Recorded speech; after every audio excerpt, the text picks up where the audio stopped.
live just yet, but we will continue to give the action, and that was hit straight back to the bowler. Bethel does the fielding of his own bowling, throws it into the keeper, and there is no run. Decent start from Bethel this. No runs scored off the first 3 balls. It's not what we saw this morning. We had a wide, we had a couple of boundaries, and I believe we are now live, are we? We are live. Bethel comes in, and that's smashed over cover point by Simpson for 4 runs. It's a decent shot as Captain Smith retrieves the ball and throws it in to the keeper.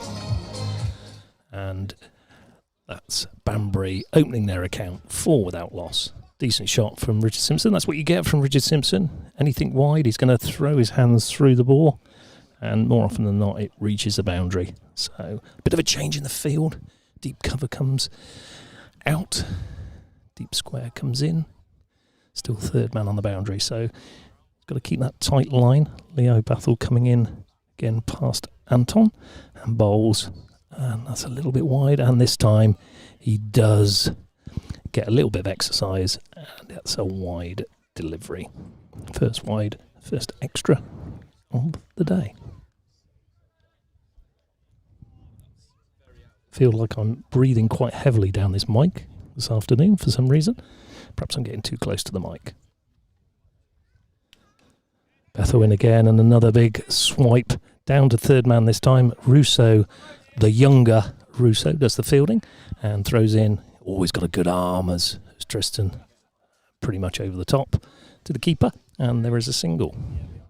That brings Joe White onto strike.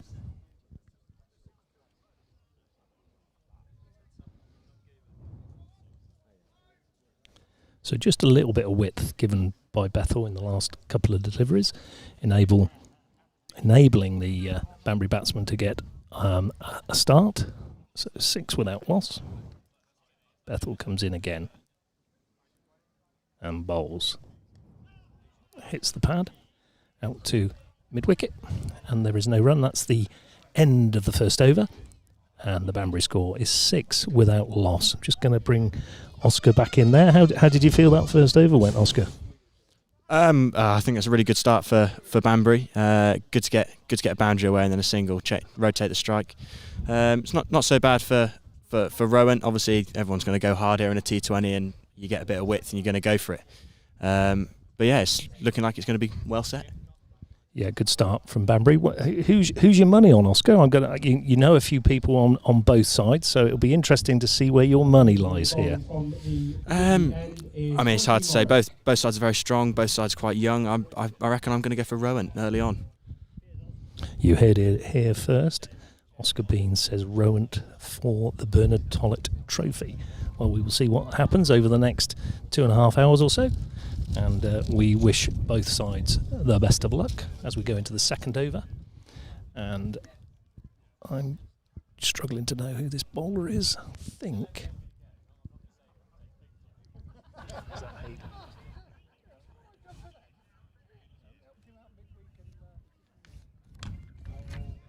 It's another big hit from Richard Simpson. It's gone straight up in the air. It's swirling, but it's really well taken by, I think that's Lloyd Sabin. He does a little bit of a falling over. But yeah, was never in doubt once he got into a good position. That's a good catch, actually. I've totally got that wrong, haven't I? That's not Lloyd Sabin because he's on Banbury. So not sure who took that catch, actually. But it was a decent catch. Well taken. So the first wicket falls in the second over. And Banbury's score is 6 for 1.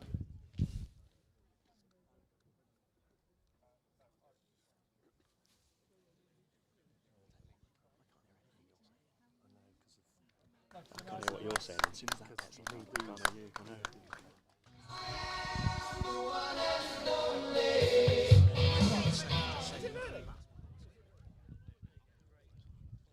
Incoming batsman for Banbury is Lloyd Sabin. Do they work?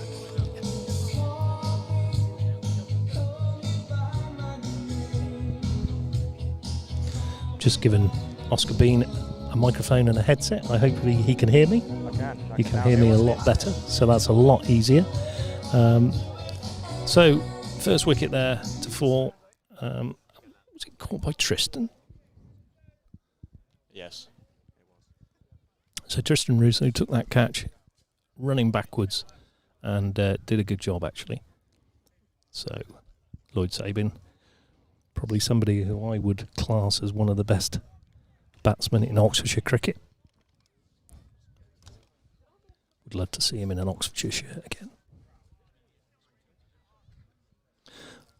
And the bowler comes in again. Lloyd Sabin faces his first ball, and he's played and missed. It's a good delivery.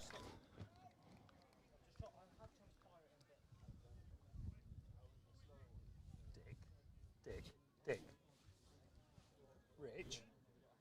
Richard. Who's the bowler? Here? Wes, isn't it?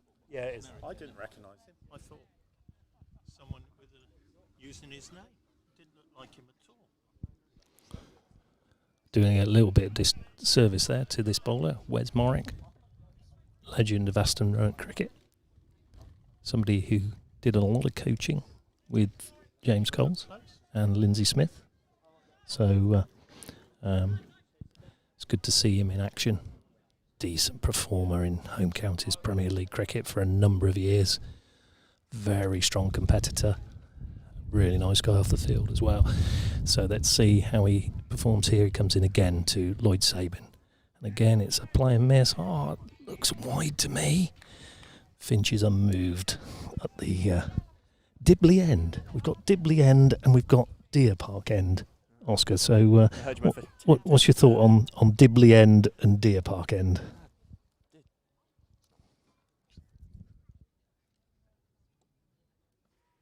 I think it's better than the marquee end that you went for earlier. Sounds a bit more official. You heard me say the marquee end. Well done. You were listening earlier, so that's good. So Morrick comes in again, past umpire Finch, bowls. Again, it's played and missed. Decent delivery. That's a good over from Wes Morrick. In effect, that is a wicket maiden. So after 2 overs, Banbury find themselves on 6 for 1. 2 overs gone.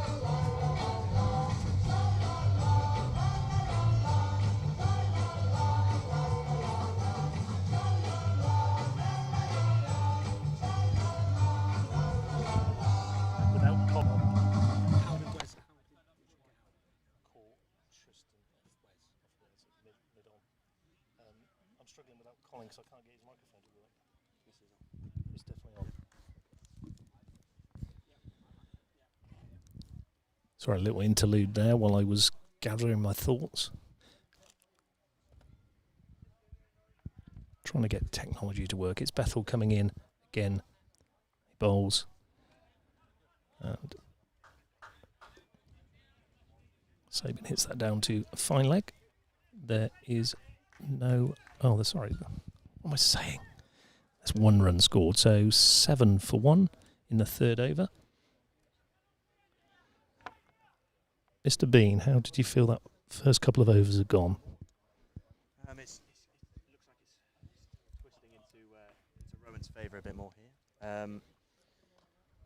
That wicket at the start of the 2nd over. It's a fantastic shot. Straight down the ground for 4 there. Yeah, lovely shot from Joe White there, down the ground. And the first boundary into the Deer Park end. Straight driven. Beautiful shot from White. He gets his account off the mark. So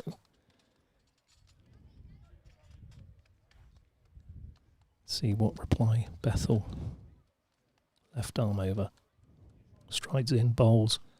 Again, it's hit again with a bit of pace, and I have to say that's poor fielding. Little bit of village cricket there, I'm afraid. Using the foot, it's gone over the foot, it's gone to the boundary. 4 runs is the outcome. I think I would be spitting feathers as Rowant captain there. That was quite poor cricket, and that was I believe, from the man himself, Wesley Morrick. So unusual to see that man make a mistake like that. See if Bethel has a reply. Hit for 2 boundaries in 2 balls. He comes in again. It's a bouncer, not given as a no ball. I felt that was over shoulder height, but it's just the one for the over.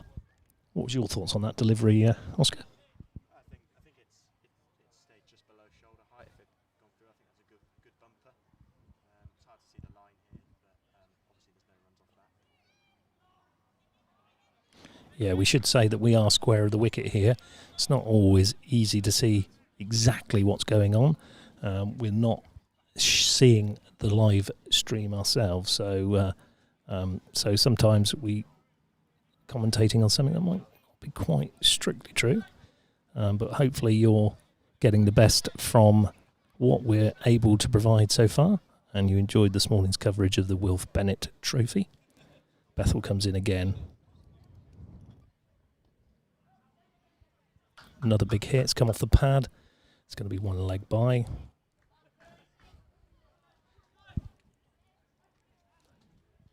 And after the 3rd over, Banbury have moved on to 16 for 1. I do expect this game to be a little bit tighter than the first final. I really do think these 2 teams complement each other very well. Some good cricketers on both teams, so I'm looking forward to this final. I think it could be an absolute classic. That remains to be seen, of course, over the next couple of hours or so.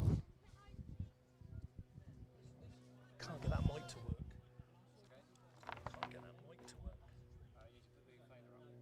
This one. Am I on 2? No, I'm on 3, aren't I? K-Dog's on 1. I'm on 3. That's a good shot out to square leg. It's gone all the way. Just clipped it off his legs. Off Morrick there. I don't know if you noticed, Oscar, absolutely lightning outfield. Looks a bit like a carpet out here. I think I'd enjoy batting on it, not so much bowling to a good batter on here. Yeah, you say that was interesting this morning. I thought, if you bowled a little bit back of the length, there was a little bit of bounce in there for the bowlers. So,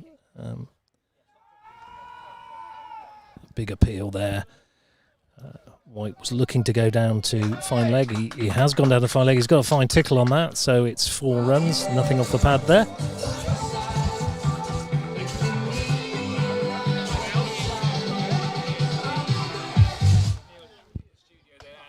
So, Oscar, just a little bit about Nottingham Trent. You looking forward to getting off there probably tomorrow, is it? It is tomorrow, yes. Yeah, been doing most of my packing this morning, last minute rush. Yeah, it looks really good. Good balance of good sport, good uni life there. Really good for the course that I'm off to do. I'm off to do journalism there. We wish you good luck with that, and hopefully the journey up to Nottingham Trent's a good one. That's a dot ball, by the way. Yeah, so looking forward to journalism. 3-year course? It is 3 course, yeah. Small placement in the middle, I believe. But yeah, 3 years and then I'm done. Then I'm out into the world.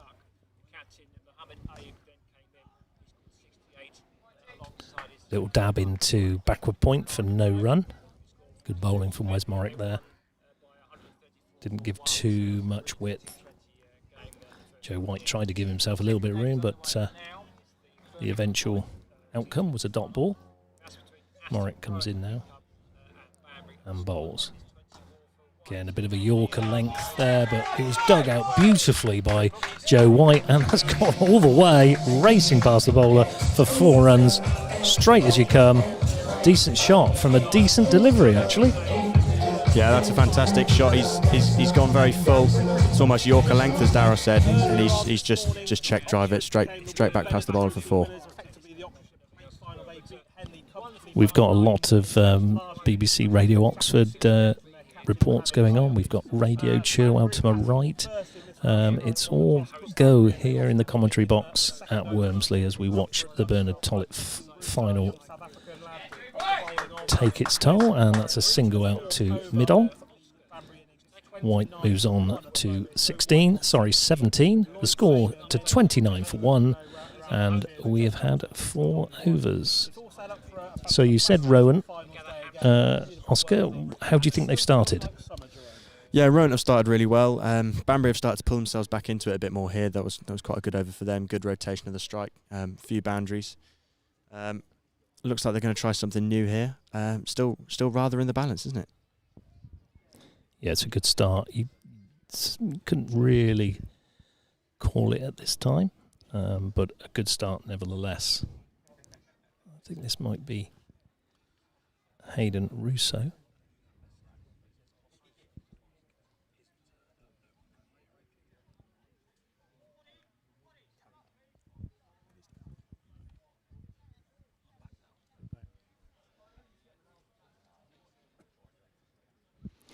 Kieran is back in the building, as they say, as he's done his little report to Radio Oxford.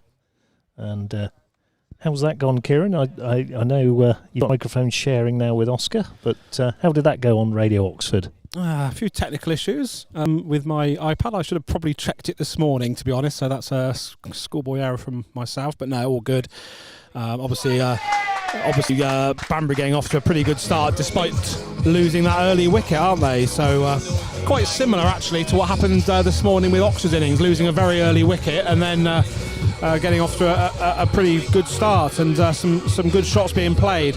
Radio Oxford going to have some reports throughout the day, unfortunately over the telephone due to my aforementioned technical issues. But this is all set up. This is all set up to be an interesting final. Banbury, of course, have won this 5 years in a row, so they're going for their sixth title in a row. Aston Rowant, though, have had the bit of the wood over Banbury in league terms, so it could be a very interesting day. Leo Bethel is coming into bowl and tried to pull that behind square, but no run, as a bit of a wild throw back to the keeper, Tad Cooper there, but Cooper cleared that one up quite nicely.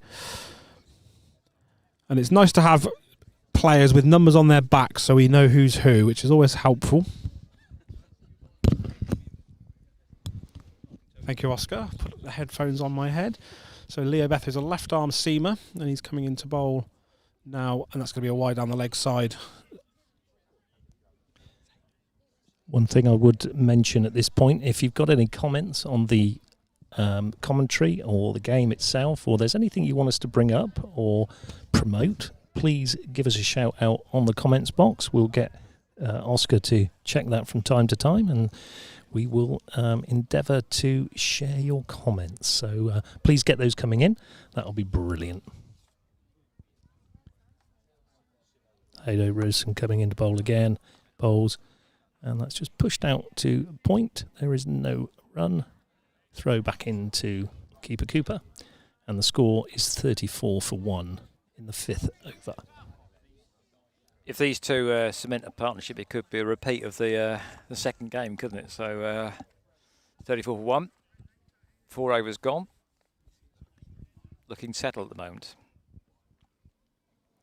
Yeah, it's looking more and more of a batsman's paradise out there. Oh, the sun's beating down, and it's just glorious here at Wormsley today. Could not get a better day for cricket. It's not too hot. You're going to sweat if you're running around a bit, but other than that, it's just a beautiful day to play cricket. So Russo, after a false start in that last delivery, comes in and bowls to Joe White, who's hit that backward a square. Fine length comes round, that's Tristan Russo, and throws in over the top of the stumps. Beautiful bit of fielding that. 2 runs is the outcome. The score moves on to 36 for 1.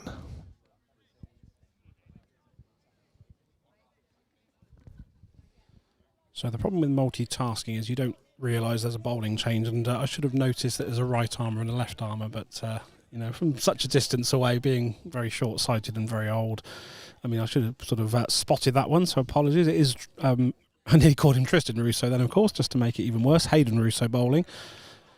His brother took the catch to dismiss Richard Simpson in only the 2nd over. Wes Morrick picking up a customary early wicket and bowling tidily. In fact, very tidily in his 1st over. He's gone for 9 in his 2 so far. 36 for 1. Joe White off to his customary quick start. Russo in again. Bowls. White did a little bit of advancement down the track, and that's actually been beneficial to him, and he's pulled it away backward of square for 4.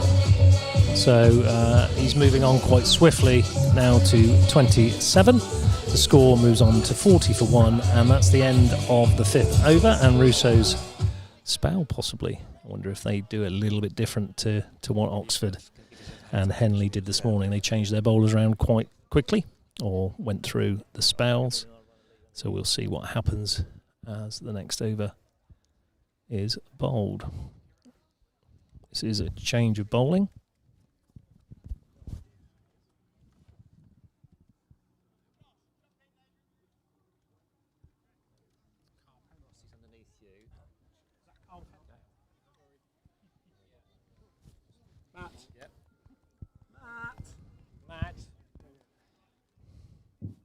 Change of bowling from the Dibley end. It's the Aston captain, Carl Penhale. Good, Oscar, good. Carl Penhale, renowned in his Oxfordshire days to come right arm around the wicket, but he's traditionally over the wicket here. That's thickish outside edge down to third man. Controlled, I would say, for a single. And the score moves on to 41 for 1. And the National Counties Trophy has just made an appearance with the Oxfordshire captain, Johnny Cater. We'll give that a bit of a mention over the tannoy shortly. Very nice looking trophy that. There are a couple of fingerprints on it, but probably a lot of beer prints on it, I would think, and champagne, I would have thought, if there's anything to do with Oxfordshire cricket. That was another little, not inside edge, I think it was controlled again down to fine leg for a single. And moving on quite swiftly here, 42 for 1 in the 6th over. And I think it would be remiss of us, seeing as he's just turned up on the Oxfordshire YouTube channel, not to have a quick word with the Oxfordshire captain, Johnny Cater. Johnny, you've just arrived at Wormsley with a magnificent piece of silverware, with a big smile on your face. Firstly, from me, congratulations. You must be absolutely thrilled that Oxfordshire have lifted the minor counter, or the National Counties Trophy.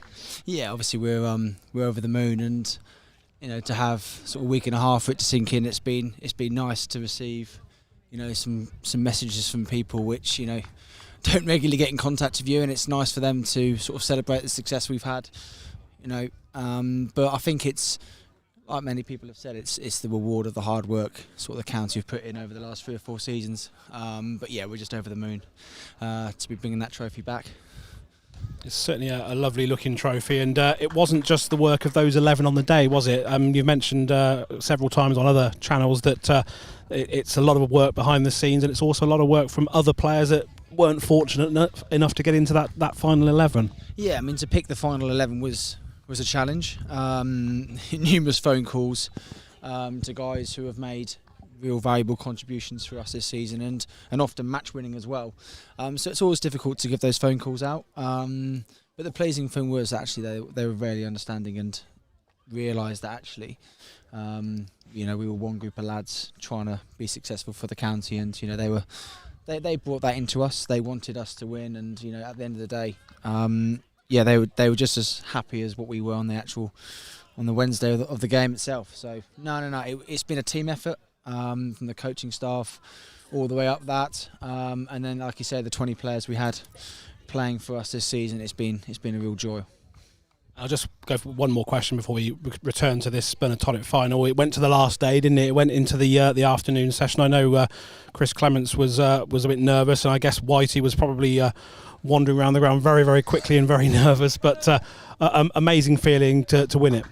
Yeah, I mean, I think we expect Suffolk to be fighting. They fought incredibly hard during that last day, and actually it took well over an hour to get that first wicket on the final morning. So I think it just goes to show actually that you can never take things for granted in that competition. There's always going to be moments where the opposition will have their time, but I think it was just a matter of being patient, and actually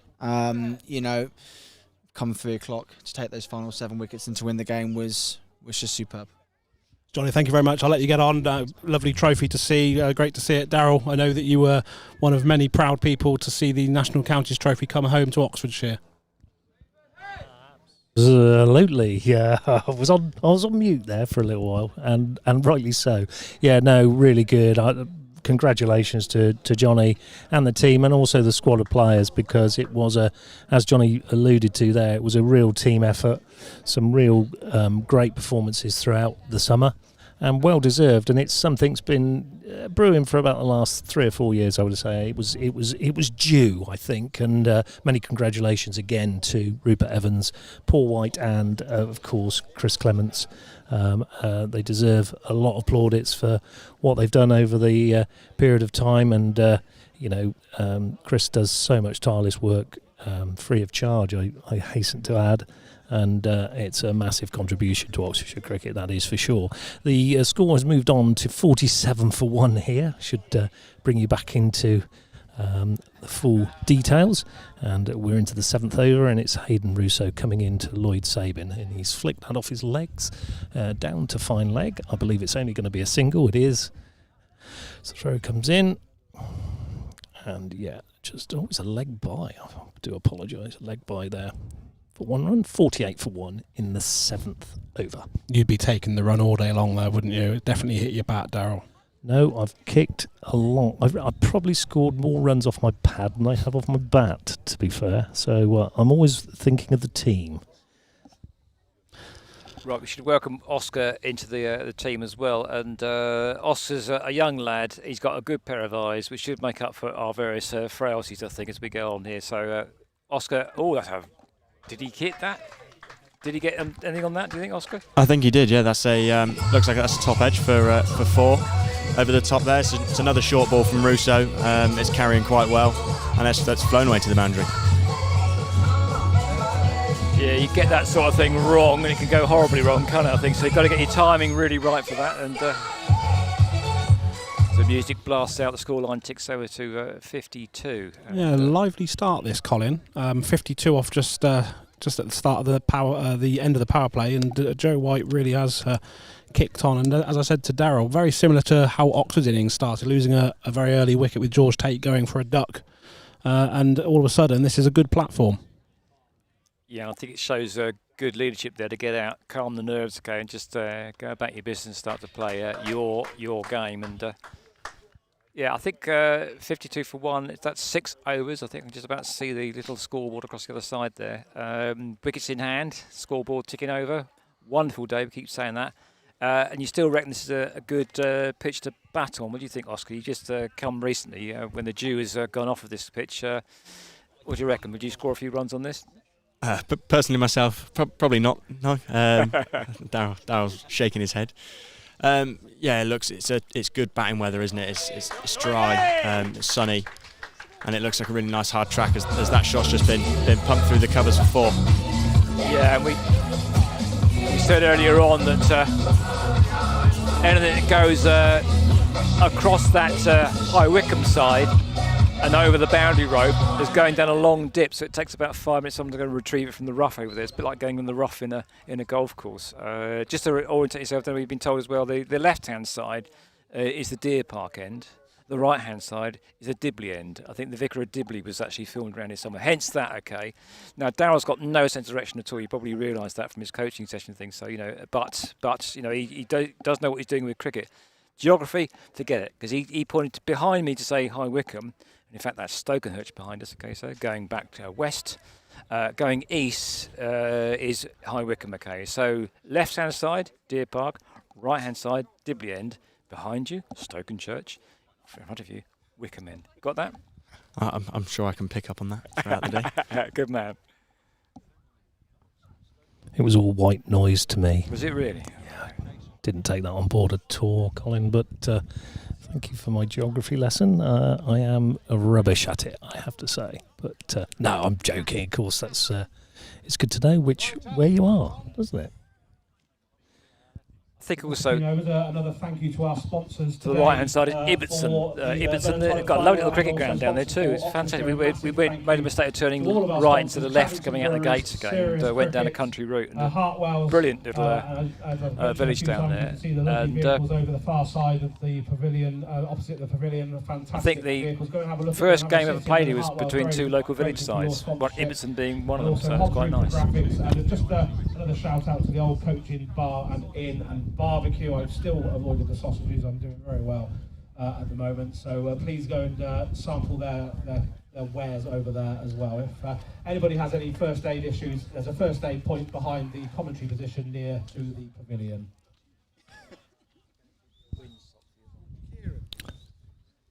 We're back live.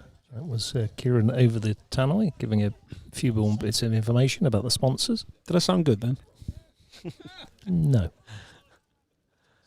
So this is still Carl Penhale then. Oh, that's going to be caught, I'm afraid.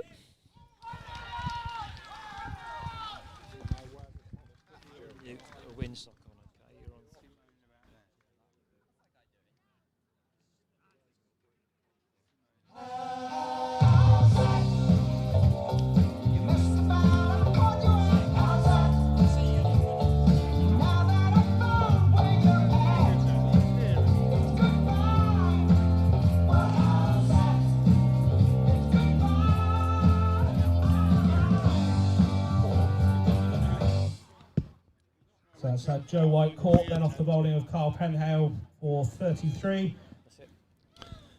That was interesting, that delivery. I said earlier this morning that if you put it in the right area, it does have a bit of peculiar bounce, and that was a good example of that. Put in the right area, took off a little bit, took the top edge of Joe White's bat, ballooned out to backward point. Catch was taken very easily there at backward point. And the score now is 57 for 2. Joe White departs for a very good little innings there. So Charlie Hill coming in to bat. Another one that came through the Oxfordshire Youth Player Pathway of the person who actually named the famous Kieran Bushnell as K-Dog. So Charlie Hill, it's your fault that you unleashed the K-Dog on us. There's also an unrepeatable song that he wrote as well, which we won't go through today. Don't think we'll go there. I've never learnt that actually, and never will. To be fair, I'm sure I've been told before, but why K-Dog? What was that? Why was it K-Dog then? Pass. Just Charlie Hill calling me K-Dog, and it's just stuck for 16 years, and I think that will probably be on my headstone. Well, not just yet, I hope. It wasn't that he was peeing up trees. No. So just to put that into context. Or sniffing. Oh no, I won't go there. Sorry. Sorry, I lowered the tone again. Yeah, you did actually. Yeah, and I followed that stream of thought, and I shouldn't have done. Apologies to that. So, how was Radio Cherwell? Were they good? Fantastic. We were dipping in and out, so I had to get. Yeah, it's brilliant. And we've got a virtual radio station with Zoom, with people all over the place. Chipping Norton. We should have a live report from Oxford City, who in the FA Cup today down at Frome. Isn't it? Yeah, absolutely. Yeah. So we've got cricket, we've got T20 blast going on, we've got everything going on today, and a good ball being bowled now. Ooh, almost an edge there. I thought I heard something for a bit that clearly not.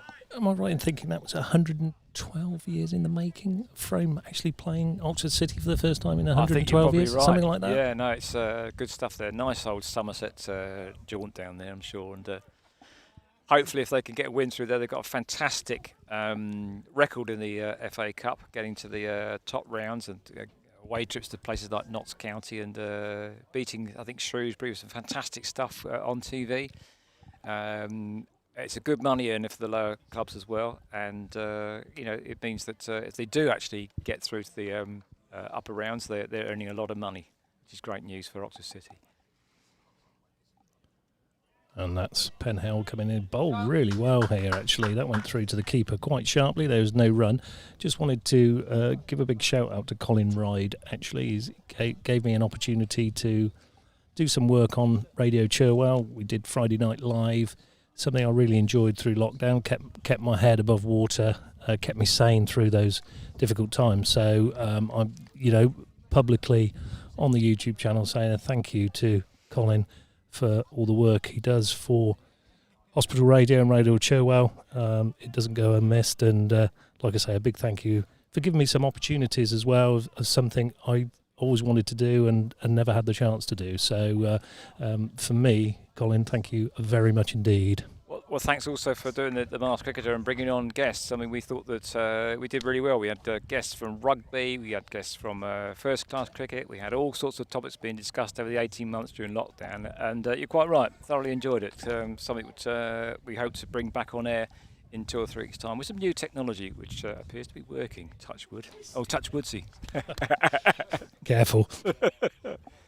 And Kieran as well. Kieran as well, another contributor that came on, and Wes and the rest of the team, Car, etc. who made it all work. Along with Paul Lyon from Oxford City Football Club. Just mention them as well. So another little ball out there, just a single run taken. Good shouting between the two batsmen out in the middle at the moment. And just the 2 comments so far on YouTube.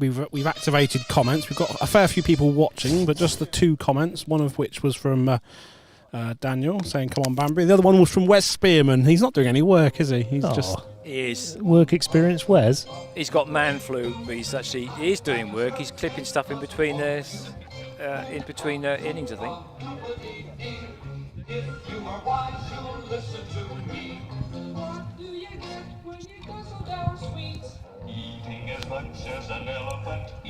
Okay. The change of bowling from the Deer Park end is Tristan Rousseau.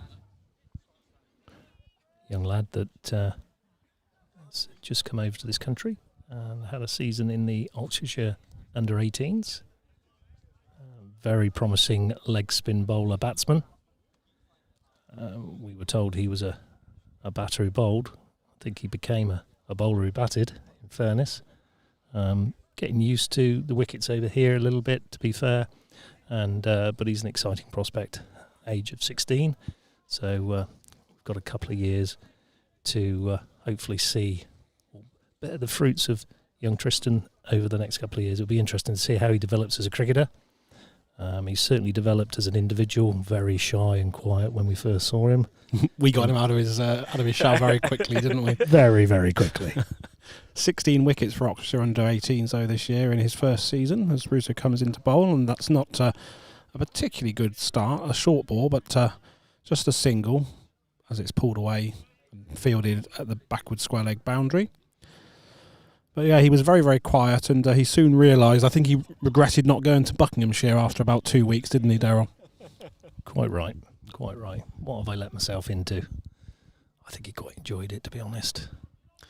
Very similar start, actually, from Tristan, don't you think? I'm going to bring Oscar in as a teammate. He tended to bowl a bit short his first delivery, didn't he? Yeah, it's. I think it's something it's nerves as a leg spinner. It's quite hard to get that length. I'm a seamer myself, so I don't really know. But obviously, from experience of playing with plenty of leg spinners, it's very hard to get that length with bowling from the wrist. But yeah, he's done really, really well this season. He's settled in well. Like you said, he's quite shy at the start, and then he's got really into team banter and all of that. So he's performed really well. As Russo comes in again and bowls to Sabin, and Sabin drives it through the covers for a single. Score goes on to 60. Going to make an obvious comment. It's a bit like policemen. Aren't cricketers and sports people getting younger? Raducanu, 60. We've seen 2 16-year-olds out here today who performed fantastically well in front of a crowd in a final. It's just us getting older, Colin. Well, yeah, but seriously, I think I don't think I could have been out in front of a crowd in a final and performed in anything like this. I mean, it's amazing to watch. And if they stick at their game and they get good coaching, listen to their coaches as well, they've got a career, haven't they? They've got a good prospect because, as we've said before, Oxford's got a good record of actually putting players through to professional contracts, and long may that continue. And I think winning the NCCA final is bound to put it as a higher profile, don't you think, Daryl? Yeah, absolutely. I actually watched a little bit of that tennis, and how good was that? Absolutely phenomenal. As that was pulled away by Lloyd Sabin, another short delivery from Tristan Rousseau.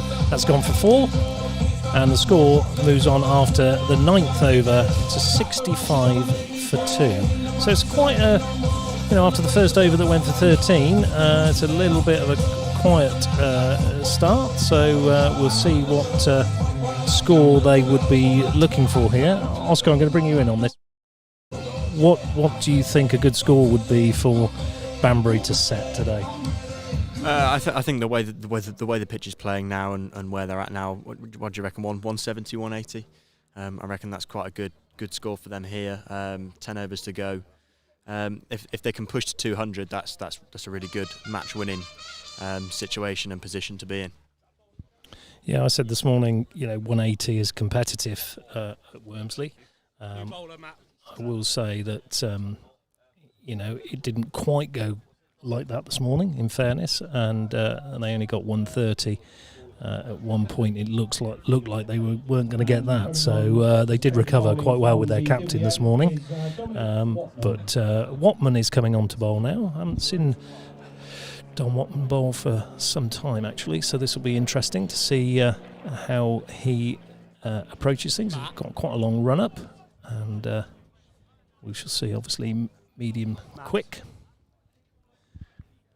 And the field is third man, point, deep extra cover, I'm going to say. A short extra cover. No, he's going round actually to deep cover.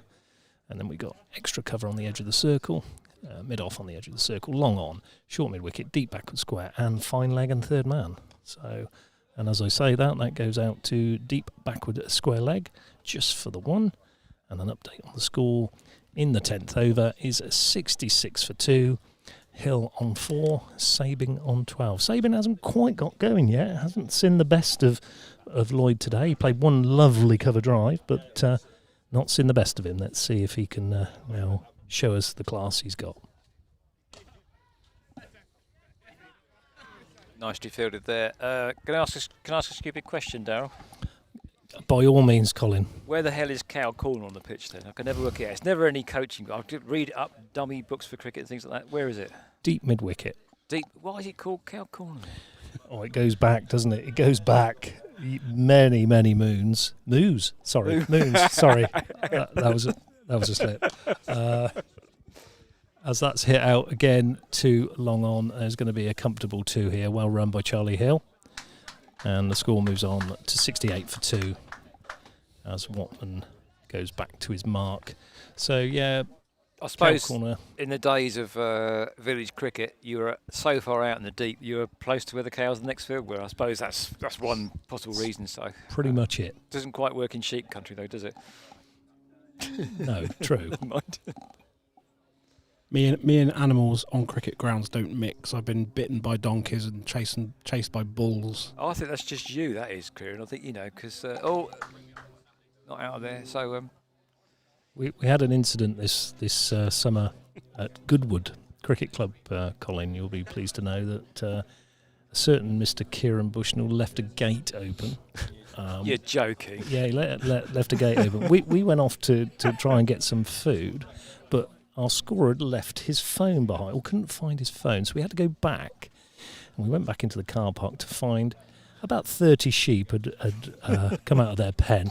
We had to become shepherds. Oh dear. To herd the flock back in, which was entertaining. Did you manage to do it, did you? We managed to get 28 of them back in, but there were 2 that were particularly quick, and they ran very quickly towards the main road, and Darryl and I were thinking of lamb chops for dinner. Thankfully... mint sauce was on the agenda, wasn't it? The funny thing was, they actually ended up turning round, heading back to the gate, opened the gate themselves, and went back in the field. So I don't think they needed Shepherd, Woods and Bushnell, did they? I think they could have made their own way back, to be fair. But it could be sheepdog rather than K-dog, couldn't I? Yeah. Oh, dear me. I think that takes the biscuit, I think so. I've got to bring Oscar in here. Yeah, go on then. You've got your manager and coach. What is this all about? There's been plenty of stuff. That's not the only story that you could bring out this season. They're just constantly taking the mick out of each other. There's lots of stories. Kieran talk about himself getting bitten on the stomach by a donkey. That's come out a fair few times this season. I'm not entirely sure. Not entirely sure how he's managed that one.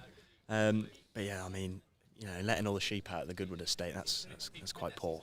Yeah, it is, I think, a bit, yeah. I mean, seriously. I mean, if you've not read the Countryside Code, Kieran, to make sure you do shut gates and things, so... I could have sworn I had shut the gate, but clearly I hadn't. Maybe the sheep opened the gate, because as I said, they managed to get themselves back in, so... I'll tell you what, if he went on a Pay canal money boat, to see that. if he went on a canal boat cruise, he'd be one of these guys who leaves the locked gates open at both ends and one way he's not filling up, you know, but never mind. So Anyway, there's a cricket match going on, and Tristan Russo is bowling to Charlie Hill, and Hill plays a back cut just backward of point there. I'm just trying to move away from the sheep and the cows and the donkeys and return to the cricket, because we have got lots of people watching. No comments really yet. We've got a couple of comments. Oh, Tim Bean is commented. I don't know if you know anybody called Tim Bean. He has said, top commentary, chaps, what do you think a winning score is? That's a good question. I would say, given this morning, I would say that Banbury would be looking to try and get somewhere around 180 would be a good score, Daryl.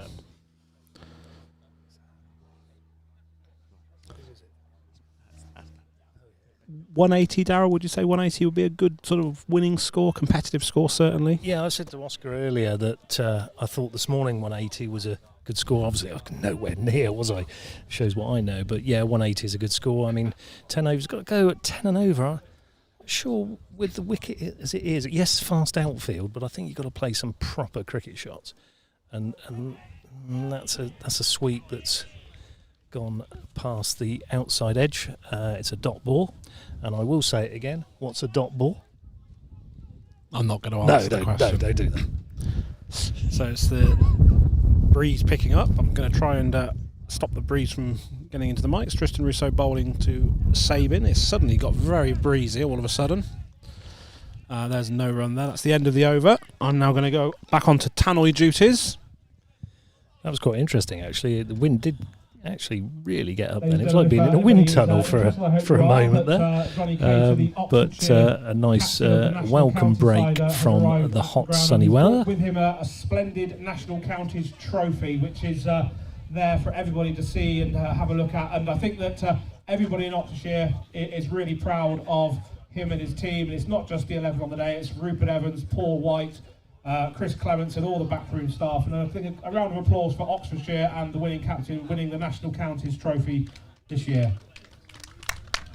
I'm going to mute K-Dog and put this on there. So, right, mute you while I put a win. Tremendous performance there over the tannoy. And Watmore comes in again for his third over, actually. And he's bowled quite well so far. What man, not what more. He's from Leighton Buzzard, isn't he? Actually, Watmore's from Leighton Buzzard, correct. Thanks for correcting me again, Kieran. That's I didn't right. correct you on loads of fielding positions that you did this morning. I let you get on with it, but don't worry. That's fine. That is my want. That is, that's a single out to the mid wicket, deep mid wicket. You got that one right, actually. Well done. I can't decipher between left and right handers when I'm so far away. That's what the problem I is. did notice that this morning, but I didn't correct you. I just hastened to add. Commentators supposed to correct each other? Oh, No, yeah, absolutely. It's bad form to correct people on air, actually. So that's bad form, that is. So let it lie. Let it lie, Daryl. That's a huge shot. That's going to go all the way out of the ground. That's the first shot of real aggression from Lloyd Sabin. He's hit Watman out of the ground over the wide, long-on boundary for 6. And that was the first real shot of aggression from Sabin there, Daryl. Yeah, beautiful shot. Actually, to our crowd that were there this morning. Was it in with their targets on the back? Were they the same? They're the same ones, actually. Yeah. Mr. Bean Senior has asked me to reiterate the donkey story. I'm not saying any more. As Watman comes in to bowl to Sabin, and Sabin's forward and pushes into the leg side for a single. And it's picked up and fielded quite well, and back to keeper Thad Cooper, sorry. Did you get the name wrong, K-Dog? I did. We are children, aren't we? We really need to grow up, don't we? To be fair. And Watman in again, bowling to Hill this time. And Hill, he slips there. He plays into the offside, and as he set off, We've had a few of those today, haven't we? A few little slips on the wicket. I'm not sure quite why that would be. I could sort of understand more the first thing this morning, but maybe he needs to get some longer spikes. I think he's gone out with roller skates on. That's been the problem. Probably on. He may be on flats. No spikes. So in comes Watman to Sabin then, and Sabin has a massive heave into the leg side again, and that's another big six, and that's Sabin's second six of the over. That moves him on to 28, and the score rapidly moving on now to 86 for 2. And from what you were saying just a few moments ago that Sabin hadn't quite hit his straps, Darryl, I think it's fair to say that he possibly has now. The great thing about a quality batter is take your time. It may not be going quite right for you at the beginning. If you stay in, get used to the pitch, you are then, with the class that you have, will make an impact on the game. And that's what he's done. And many thanks to Colin for giving me a windbreaker. That's not a personal problem, that's a problem with the microphone. So hopefully we won't be getting the effect of the wind now. We've got these nice little... I've got a yellow one, you've got a black one. Quite right too. I've got a blue one somewhere, but I can't find it. So Tristan Russo still bowling. Then he's coming into bowl to Charlie Hill, and Hill is he's had a big swipe at that, and he's going to go for 4. I think off the bat, had he missed that, he was well down the pitch, and that would have been a stumping. But he got something on it, a big swipe, and it's gone behind the wicket keeper for a boundary. Unlucky there though from Tristan, I think, from the bowling perspective, because he actually tried that a bit of flight, and Charlie Hill coming down the track and was trying to hit it into the deer park, and it went completely the opposite direction. Yeah, it was. You're right. It was a swipe, wasn't it? Unlucky on the bowler there. 90 for 2 in the 13th over, and in comes Russo again, leg spinner, and a sweep, and a near appeal from Fad Cooper behind the stump. That was a reverse sweep, Karen. It's still a sweep. It doesn't matter if I say reverse or not. It's a sweep. That's all that matters. Sorry, I'm just going to correct you on everything there. oh, come on, children, please. If you don't play nicely, I'll take the microphones away from you, okay? Good on Bennett. And quite rightly, Colin, quite rightly. Mute us now. Another good hit there for another boundary. So the score is moving on quite quickly now to 94 for 2 in the 13th over. Charlie Hill on 16, and Lloyd Sabin has moved on to 28. It's just a love-hate relationship between me and Darryl. Colin, I just hate him and he loves me. I tell you what, though, The wrong way round. It's going to be a tough score to chase down, I think, towards the end of the day, when the fielding side, presumably a little bit tired, been out in the sun for a little bit longer, and it's a tough one. 94 for 2, 12 overs. This could be a big score. Could touch 200, dare I say? 200 possibly a little bit far, but 180 is still on at the moment, I'd say, especially if they can turn the strike around like that. That's a good bit of batting there, just turning the strike over, hitting the big boundaries, and then sensible cricket, and just Charlie Hill just tapping a little single to get Sabin back on strike. Right, Darryl, what do you do now to break this partnership? What are you going to bring on? You're going to bring on fast bowling, spin bowling, what are you going to do? I would always go down the slow bowling route. I'm not sure if they've got any other spinners. I'm sure they have. But for me, slow it down. Get the spinners on. We saw a lot of spin this morning, didn't we? Yeah, we did, yeah. In those games, especially with Oxford. They had a lot of spinners, 4 spinners, I think. That's where I would go with this. But with 7 overs to go, Banbury have moved swiftly on to 96 for 2. Lloyd Sabin, 29 not out. Charlie Hill, 17 not out. And I want to bring Oscar back in here and see what his views are on the last couple of overs. The last 2 overs have been probably more in Banbury's favour here. They've really gone quite hard. There's been a good couple of big sixes out to the. Which end's that one? Is it the? That's the Stokenchurch way, isn't it? I think I've got it wrong. We're relying on you, mate. So left-hand side, Deer Park. Right-hand side, Dibley. Got it? Dibley. Thank you very much. The Dibley way. Wesley Morris. But yeah, Banbury have really looked to push along here. I think, as Darryl said, you need to take the pace off it here to try and break through on this partnership. So indeed, we are coming closer to, or just over halfway through this first innings in the second game. And See, this is where I think, you know, Morrick, using his experience, is now coming off a shorter run. He's now just, not saying trying to put it there, but I think he's realised the pace he needs to bowl on this wicket. And I think that's really interesting. That's experience of the man. You said sort of take the pace off. Well, Wes Morrick isn't quick, but his first 2 overs went for 9, and as you say, a very experienced man as he comes in and has another big effort of trying to hit the ball through the covers, but picked up well, and there's no run. And Morrick is renowned as a very economical bowler. Very often in the longer form of the game, he'll bowl you 20, 25 overs unchanged from one end. Faced him for a 25 over spell once, and he gave you nothing, absolutely nothing. Probably went for about 50 runs. Brilliant bowler.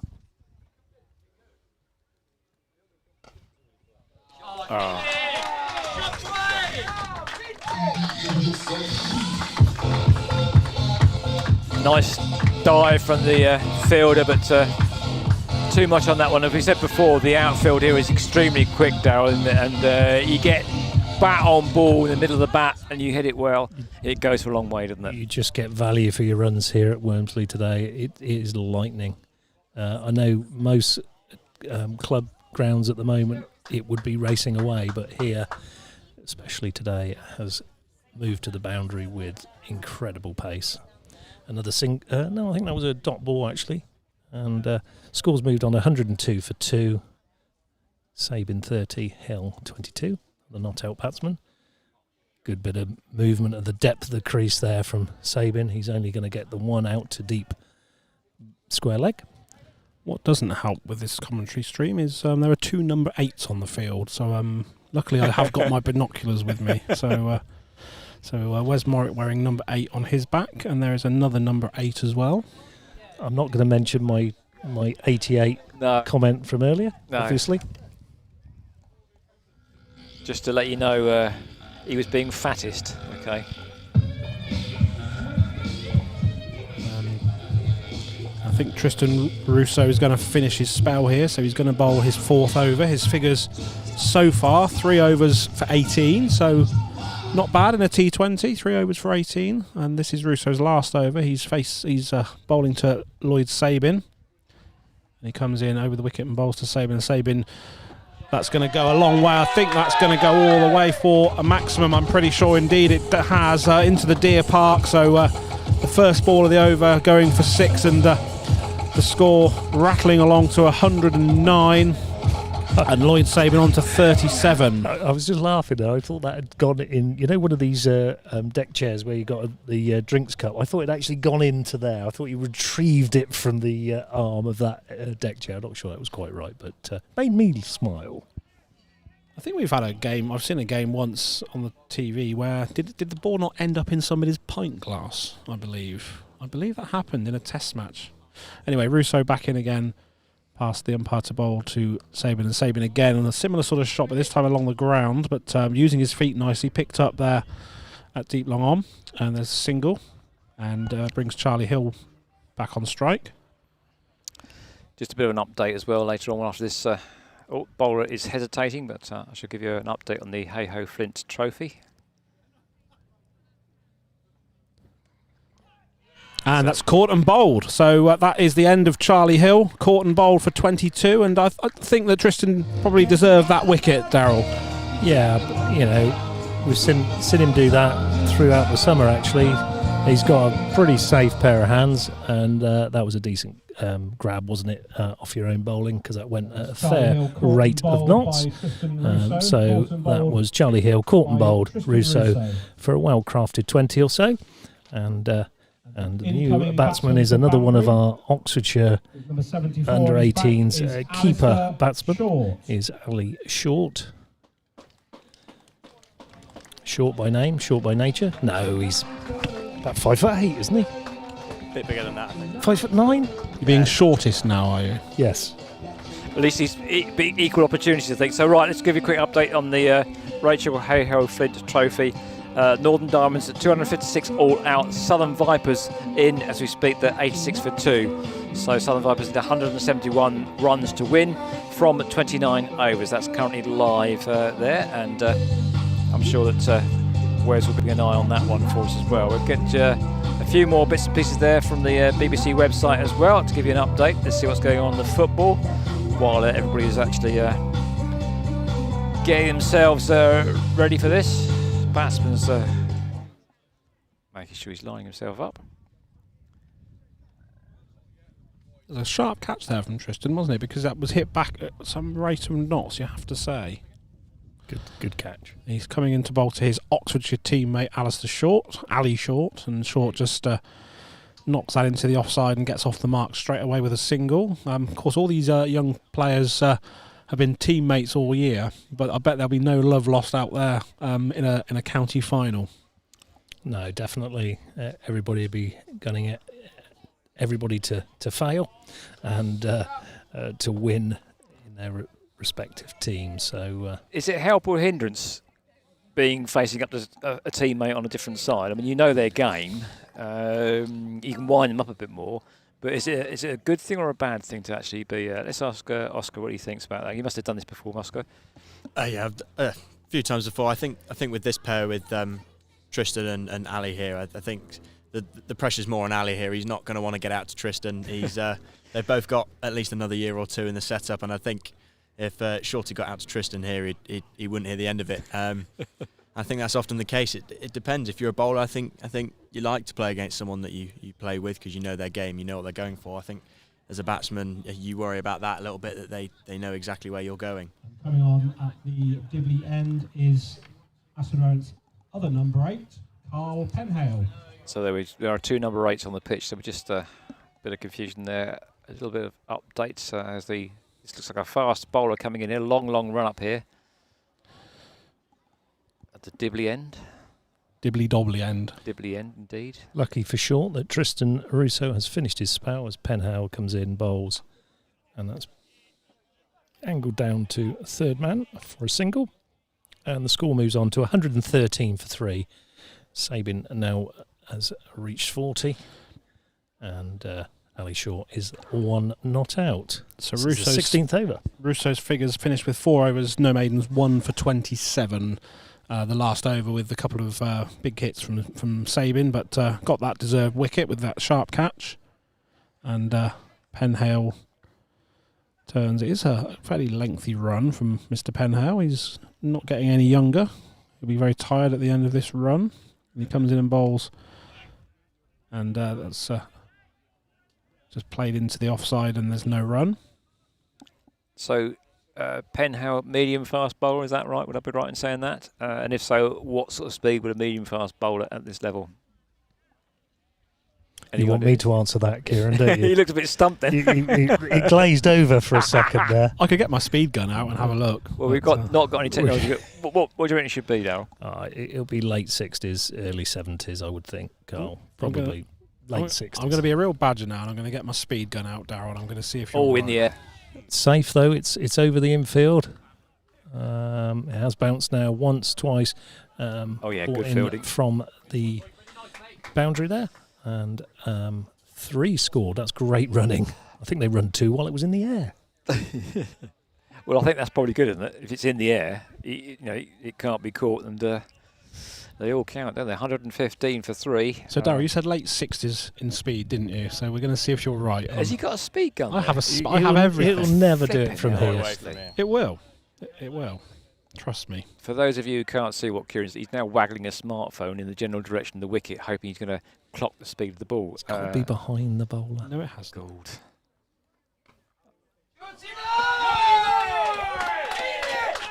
Well fielded by Paul White on the boundary there. Well done, the Oxfordshire assistant coach. And the bowler was bowling. It was 66 miles an hour. That's really annoying. Brilliant. It's horrible to be right all the time, isn't it? It really is. Well, I would never have believed that technology would have worked, but it did actually work. And from this distance too, that was impressive, wasn't it, Darryl? He did well, actually. Boy did well. did well. The boy did well.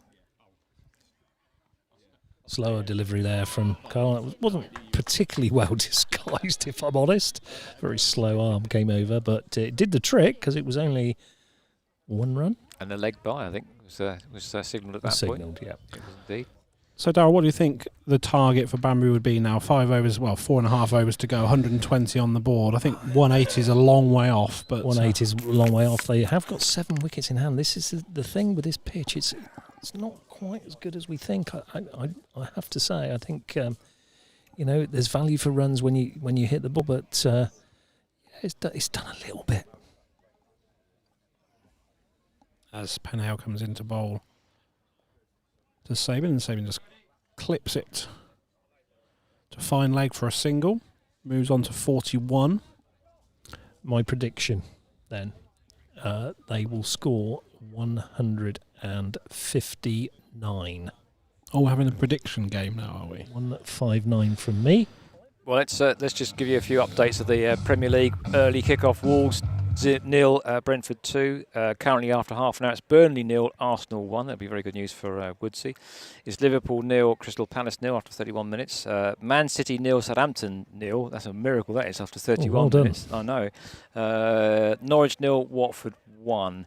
Aston Villa versus Everton is a 5:30 kick-off. We'll go down the leagues a little bit later on. The FA Cup is on today, so I'll see if I can pull it up as well. As the field is being reset. End is number 7, Leo Bethel. So Leo Bethel, is that right, coming in now? Bowling from the Deer Park end. If you just joined us, that's the left-hand side. So the bowler is now bowling from the Deer Park end here at Walmsley to the Dibley end on the right-hand side. Camera is placed actually on the sight screens at the Deer Park end. If you wanted to get your geography right there, watching.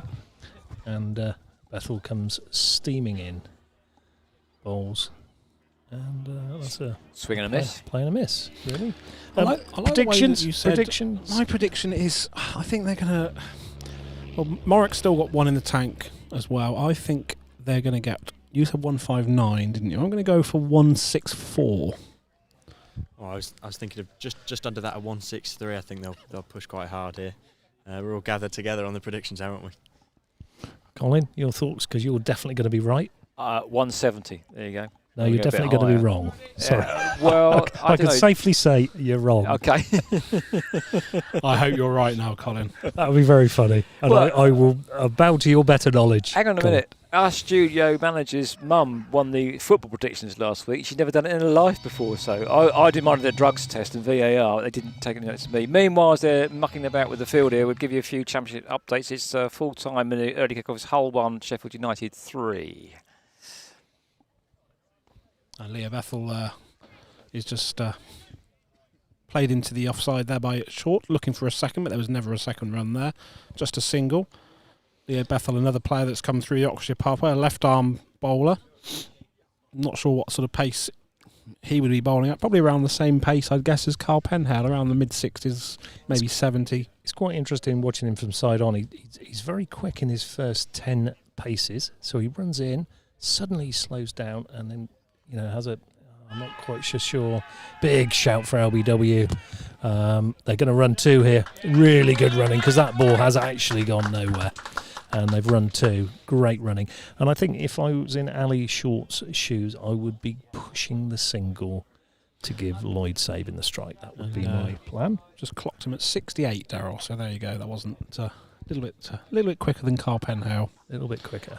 It's probably a load of nonsense. It doesn't work, but it is what it is. I don't think we're far off the mark, though, Kieran. They might get the odd ball past 70. So in comes Bethel to Sabin. Sabin drives into the off side, and it's a single, and it brings Short back on strike, turning the singles over nicely. But with 4 overs to go, or 3.5 to go, they really need to step on the accelerator now.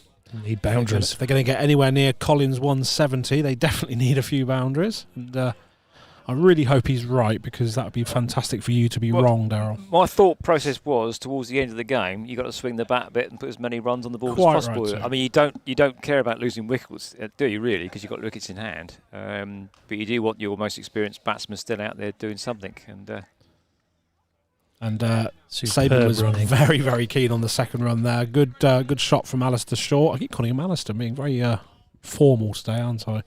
Ali Short, good shot there, and a couple of runs to finish the over. Short into double figures. And the score moves on to 128 for 3. 3 overs to go. So to get to your 170, Colin, they need to score another 42. It's not beyond the realms of possibilities. 3 sixes. 42 in 18 12 balls. and over. Yeah. No, 14 and over. That's quite a lot. Yeah, you need to start hitting 6s and 4s, don't you, off of every ball, basically, but there you go. Well, I like to set a challenge for people, you know. From what we've seen earlier today, though, there's only been the odd over that's gone for those sort of runs. I think you've got to bowl badly to get those 3 overs going for that sort of amount. But he's a class act, this boy, and he's hit the first ball off Penhale's over for 6. And that very nearly clumped into the Hartwell's cars over there, over on the boundary. Hartwell's one of Oxfordshire's sponsors. That's a timely reminder to mention the sponsors. Hartwell's of Oxford and Killington sponsoring Oxfordshire, and also special thanks to Chaddington Breweries, Serious Cricket, Hobbs Reprographics of Abingdon, and also the Old Coach Inn and Bar, who are doing the barbecue here today on this gorgeous late summer's afternoon. I'm going to call it late summer because we've got 3 days until the vernal equinox. So I'm going to say it is still late summer, but that's taken Lloyd Sabin on to 49, and that did go quite a long way. And if I was one of the people over there by those flash motors, I'd have been a bit worried about the ball heading rapidly towards them. So Sabin facing up to Carl Penhale on 49, and will he get his half century this ball? And the answer is absolutely he will. And that's a half century then for Lloyd Sabin. Well batted young man, very sensible. Took his time at the beginning and has then played some exquisite shots. He is a class act, this boy. That's 50 for Lloyd Sabin off 39 balls with 2 4s and 4 6s. Just coming into bowl again is Penhale. A bit of a break, but I just wanted to say what a great crowd we've now in. How many do you reckon there is, guys? What do you think? I always had the feeling that it would be a bigger crowd this afternoon. You have to bear in mind also in the air. That's going to be safe, I think. You have to bear in mind that the Pathway Awards are going on later as well. And that has actually gone all the way for 6. Have we ever seen Ali Short hit a 6 before? I'm not sure we have. He's obviously been down the gym since the Oxfordshire Youth Pathway finished, because we didn't see that at all, did we? No, that went all the way for 6, and I was expecting that to be a 1 bounce 4. My 159's very, very well off. Collins' 170 is suddenly on the mark. 170 is on the money. Oh, ye of little faith, okay? I've told you. I think, they need to put the runs on the board now. I think, in fairness, that's another good shot from Alistair Short. That's also gone for 6 as well. So 2 6s in a row there from Ali Short. That was a proper shot, that one. He'll need to be tested after this game. That was a proper shot. That was all the way over the bowler's head and into the, I'll call it the hospitality tent. I don't think it is, because there's a roller in there, so we won't say that's the hospitality tent. But I think it's the groundsman's. It's the groundsman's tent, but that was another cracking shot. Alistair Short moving on to 22, 147 for 3. Your 153 is gone now. 159. Well, that's gone. 159, that's gone. Absolutely gone. The good thing about Banbury's attack here is that they had wickets in hand, haven't they? And they've used that well. In comes Penhale again to Short, and Short this time defends into the offside and gets a single. That's really good cricket. Really good cricket. A couple of 6s, and then just pushes it into the offside and gets Lloyd Sabin back on strike, and the score moves on to 148 for 3. We've got about 2 overs and 2 balls to go, and I'm starting to think that year of little faith, all of us, I think Mr. Ryder's going to win this little contest. I think you're right. And rightly so. And it'll possibly be more so. And that's another shot into the leg side. Just a single this time, though, and it's picked up on the deep square boundary. And a single to Sabin to end the over. 149 for 3 then, with 2 overs to go. So to get to the 170, 21 runs will be needed. And already They've surpassed the top score from the first game, 134. Oxford won that, beating 131, and they were 134 for 1 at the end. At the moment, it's 149 for 3, but it's looking good. And a few more boundaries, and this is going to be, I think, an extremely challenging score. I think, is it fair to say if you've been fielding all day long, you are a bit knackered, and when you come out again to bat, maybe not in your best form, but we'll see. Not so much in the T20, I would say, especially on a lovely afternoon and at a venue like this, you get a bit of adrenaline in the veins. Bethel bowling to Sabin. Sabin's hit that one. That's coming towards us. Whoa. That's coming all the way towards us. Not quite. Didn't quite make it, did Didn't it? make it up the hill, but it's gone for 6 nonetheless. Over square leg, deep square leg boundary for 6. So if he'd have got on the gym there, that would have come to us, and K-Dog would have put his hand out and plucked that out of the sky and caught that one. Doesn't drop catches. He doesn't drop catches. He does get bitten by donkeys, though. Speechless. Yeah. So in comes Bethel again. Sorry. In comes Bethel again, bowling to Sabin, and Sabin this time drives through the offside, and that's a beautiful shot. That's probably, for me, one of the shots of the day. That was Ian Bell-esque, a cover drive all along the carpet for 4, and that was probably one of the best shots we've seen today, Daryl. Right up there. Beautiful. Extra cover drive. Can't see any better shot in cricket than that. It was a beautiful shot. This is going well for Colin. It's going to be in excess of 170. It is. My 159 we've reached.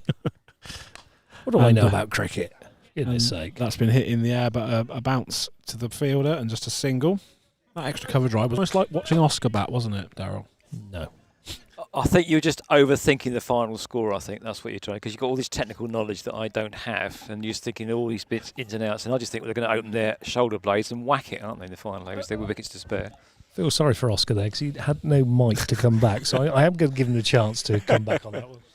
I think that's a fair comment from Daryl there, the way I've been batting this season. I think I got above 16. Oh, cool. That's a great fantastic catch. grab. What a catch from the wicket-keeper. That's incredible. And Alistair Short goes for 23 off just 10 balls, though, Daryl. Yeah, good little cameo there from Ali Short, wasn't it? 22 very, very quickly with 2 huge sixes. And what a catch that was. That was a superb catch. Money, I think Paddy Power, it was off the grid. The ball, red was being pressed to there. Ali Short caught then by the wicketkeeper Thad Cooper for 23 off 11 balls with 1 4 and 2 6. Coming in to bat for Banbury is number 10, Dave Eaton. Dave Eaton, formerly of Hawley Cricket Club, made the move a couple of years ago, and right move for him. He's one of the most successful bowlers for Banbury in the Home Counties Premier League this year. Average of about 27 with the ball. That was a great catch, wasn't it? He had to make such a lot of effort to get there even, and then just to hold it as well. I thought it was an excellent catch. Over your shoulder, you're running backwards, and you're diving full length with all your kit on. That's not easy, and I think he did incredibly well and caught it just pretty much, an inch off the floor, millimetres off the floor. It was a brilliant effort. And we certainly saw some dropped catches this morning, didn't we? Which I think would have probably affected the final result of the game. Right. Just to let you know, Colin, I will be shortly on Radio Oxford duties, so I will be disappearing shortly. But as Bethel comes into bowl to Sabin, that'll be a wide down the leg side. Indeed it is. What you could do is you could hand your broadcast mic to young Oscar, and he can pick it up from you, and then we'll give it back when It's going all right. off air. Were you in figures of So next wicket we'll give you an update of the cricket, football that's going on rather. Bethel coming into bowl. That's a short delivery. It's whacked away to deep mid-wicket. Is that a technical phrase?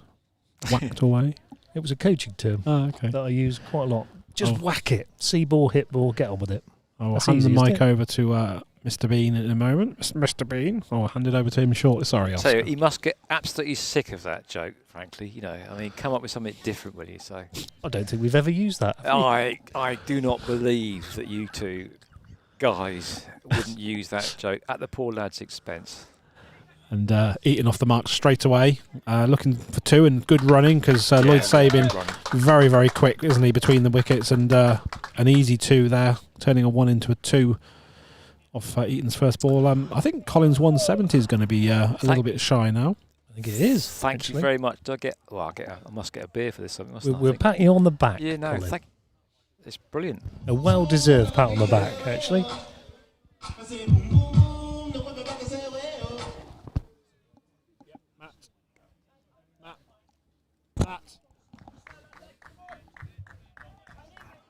Coming on to bowl the final over of the innings is Wesley Morrick.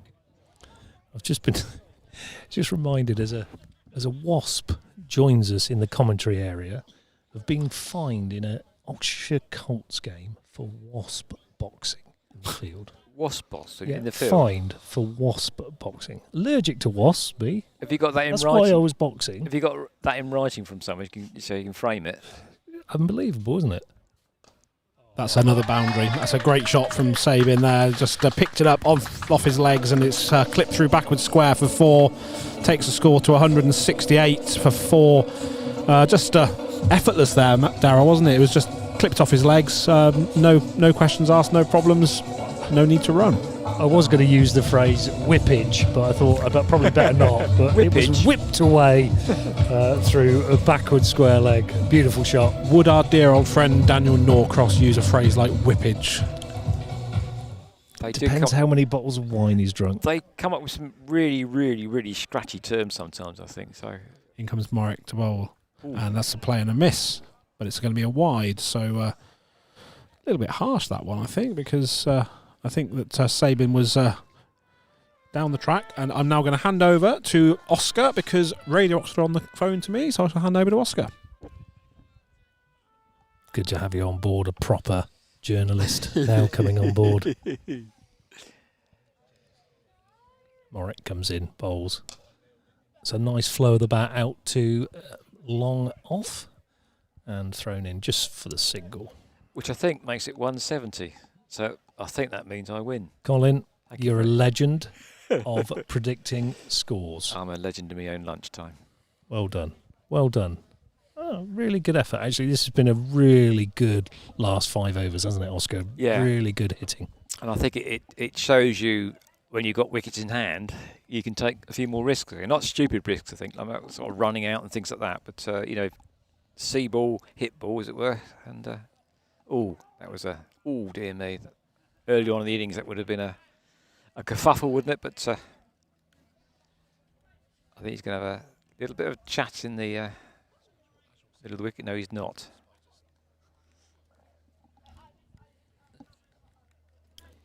So, Morrick coming in. Gentle medium pace. He's bowled him all over the shot there. Wicket out of the ground. I can see that flashing. You can. I can see that one, Colin. Yeah. I did see that. In case you hadn't realised, Oscar, he's colourblind, okay? And he couldn't even see the bells and everything flashing red. Right, I know he's got dark glasses on too. It doesn't help, does it, at all? Pointing and bowled by Wesley Morrick for 2, and coming in to bat for Banbury is number 44, Ben Cross. Obviously coming in to block it and give it to the strike to Lloyd. I think there's only one ball left. He's got to go big here. Yeah, got to go big, hasn't he? This could be interesting here. I don't think I've ever seen Ben Cross open the arms up ever before. I've played plenty of times with Crossy before. He's a long format specialist is probably the nicest way to describe his batting. But he's a great lad doing it. He stays there, basically. That's what you mean. Yeah. Yeah, he hangs around. All right. Well, I've got some good news for Darryl. The half-time score is Burnley 0, Arsenal 1. Miraculously, it's Man City 0, Southampton 0 at half-time. I can't believe that one. Just lucky. Yeah. Yeah. Morrick coming in for the last ball of the first 20 overs, and that's just going to be a single. Have I got my... Oh, there was a wide, wasn't there? There was a wide. 171 then. Colin, you were wrong. You said 170. Oh, no, come on. Harsh or what? Sorry, I couldn't resist. That one. I apologise, Colin. You didn't say get it exactly. That would have been a bit true. of a challenge. Morrick comes in, bowls. That's a big hit. Oh, again. yes. That's out of the park for the last ball. That's a big 6 to finish on. Really good effort from Lloyd Sabin. Finishes on 74 not out. The score finishes on 177 for 5. And that is the end of the Banbury innings. Well batted Banbury. That is going to be a score that we said was going to be competitive. We said 180. So they've got well on their way to that. So we will see in the next hour and a half or so if the Aston Rowant boys can reach 178 for victory. I think this is going to be a close one. Really looking forward to the second innings. Oscar, your views on the Banbury performance there? Yeah, I think Banbury have done really well there. Like we said at the start, sort of around that 180 mark is a really good competitive score, and I think the way we've seen that pitch play in this innings, it's looking like it's a very good score. It's a good position to be in. Obviously, they've got to come out and bowl, and Rowant have got a very good, strong batting lineup as we've seen them in the home counties this year. But yeah, that's a great position for Banbury to be in, and some good innings there from Ali Short, hitting 22 off not many balls, has really helped accelerate, and then sticking around from Lloyd Sabin and then accelerating at the end was just a quality batting performance. Yeah, it was good to see our young chaps in there, and Shorty making a big contribution to that scoreline. So yeah, exciting cricket in that last 6 overs. I think that last 6 overs, at least 60, probably 67, 68 runs, I think, in those last six overs. So fair play to. I'm kicking wires in the commentary box. I'm pulling. I'd had enough of Oscar and tried to pull out his headphones so he couldn't hear me. Are you back live now? I am back live. I can hear what's going on now. I do apologise. That was totally my fault. My long legs and big feet. We're wrapped around in cables here. We've got Colin going live now on Radio Churwell. We've got K-Dog live on Radio Oxford. And as we have a break through the break between innings, we can go through to Kieran in a moment. He'll run through the scorecard for us. But in the meantime, the grounds staff, who have done an amazing job here today, I have to say, go out to clean off the ends, brush off the ends, remark the creases. Beautiful place here to play cricket. I played here at the beginning of the season for the Oxfordshire over 50s. And that was my first appearance at Wormsley. As captain, typically I batted towards the end, so had a little not out. But it's great to be back here commentating on this Bernard Tollett final between Aston Rowant and Banbury. And it's been exciting cricket so far, hasn't it, Oscar? Yeah, it's been really good cricket. It's great to watch. There's a big old crowd here, and it's exactly what they want to come and see. That explosive T20 batting towards the end of an innings is just what you come to watch at a T20 finals day. One thing while we are waiting for obviously the Aston Rowant openers to come out, there's going to be some awards tonight for the Oxford Youth Player Pathway. Give us a little bit of background into your experiences. You're now coming out of that pathway, being an 18-year-old. What's been your experiences of Oxfordshire youth cricket through the times you've been in it? Yeah, it's been fantastic. It's really helped me develop as a player. I think I came into the Oxfordshire setup at under 13s at district level, and I've sort of sat just kind of below that county standard for the majority of that, and then help from Darryl sat to my right. Pushed into that county side, and it's really helped me develop not only really as a player but as a person. It gives you the confidence and and life skills really to go off into the bigger outside world. But yeah, it's been fantastic. It's a really good setup, the way it's worked. Fantastic coaches the whole way through with now really good links to the men's setup. You didn't need to mention me there, Oscar. I felt a bit rude not to. I'm just going to bring up on one thing there. You said life skills there. I'm a big believer that cricket and rugby provide the best life skills from a sport. What's your thoughts on that? Yeah, I think I'd probably agree. I think if you look at our examples of our away 3-day games this year, it's you're out with a team, a good set of mates. There's a lot of banter there. There's a lot of good teamwork that needs to go on. You're with each other for a very long time. You've got to go well together. You've got to perform well and backing each other just gives you that experience to work in a team, sort of later on in life as well, not just in the sporting environment. Obviously, people work in teams with work and things like that. But yeah, it's been fantastic, and it is really good at teaching those sort of life skills. We're sort of one that we try and make sure that team spirit is 100%. We saw it in the NCCA winning team this year. Do you feel that we achieved that, and it was achieved throughout the pathway, and obviously friendships for life, I would suggest? Yeah, definitely. Really good friendships for life. I've become really quite close with a number of these players on the field, especially Ben and Shorty, who are out here now, about to field. But yeah, it's really good. There's people in this setup that I'll stay in contact with for life, definitely. And it is just a fantastic way to meet new people, and the team spirit that's gone through all the way through the pathway, and especially in our 18s, it's fantastic the way that you all really bond as a set of players. We mentioned young Tristan Russo earlier, joined our setup quite shy and very, very quickly got involved in all the team spirit, and is now sort of a staple in that side, and is always getting involved in the banter, often starts it himself. Yeah, the coaches do tend to take the mickey at times. Just a little bit. I think it's one of those things, if you're enjoying each other's company and you're enjoying each other's success, it's always going to be, a happy camp. It's been a difficult year, a transitional period for the under-18s this year. We went into an A division with Hampshire, Middlesex and Sussex.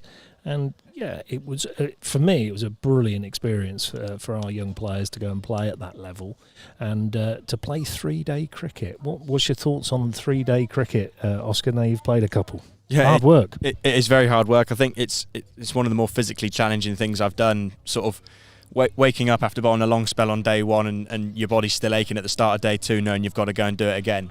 It's really mentally challenging as well, but it's a really good experience. It gives you the tools to then go on and look to play a high level in men's cricket. Obviously, there's the NCCA championships. That's 3-day, and the final was a 4-dayer.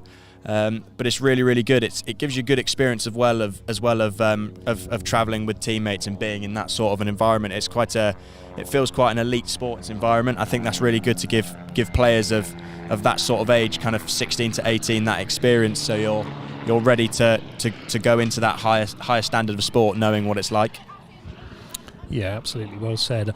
I mean, it is elite sport, at that level for the under-18s. We like I said, we've gone into that competition, and it's been tough. We wanted it. We didn't want to play the likes of a Buckinghamshire, Hertfordshire, Herefordshire, and that's no disrespect to those counties. It's just, it was really nice to be in with first-class counties to see where we lie as a national county, and see if we could, live with the standard of the first-class counties. And I have to say, in all of the one-day cup competitions, we could have won all three. We failed on all three, but it was so close, wasn't it? Yeah. All three of those one-day cup games could have definitely gone either way, and we got ourselves into really, really good positions to win those games. And it's sort of unfortunate that we didn't manage to win them in the end. We had a tie in a friendly game against Sussex, and it was a similar sort of situation. Could have gone either way. But yeah, especially those 3-day games, we playing some sides that have got some seriously strong players. That Hampshire side had a number of players that were regularly playing men's second 11 for Hampshire, and I think it's been really good for players to realise that actually they can go and perform at that level.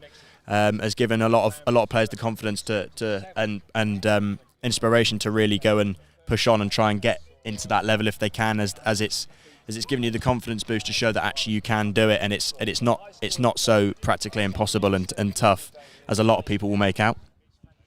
Yeah, absolutely.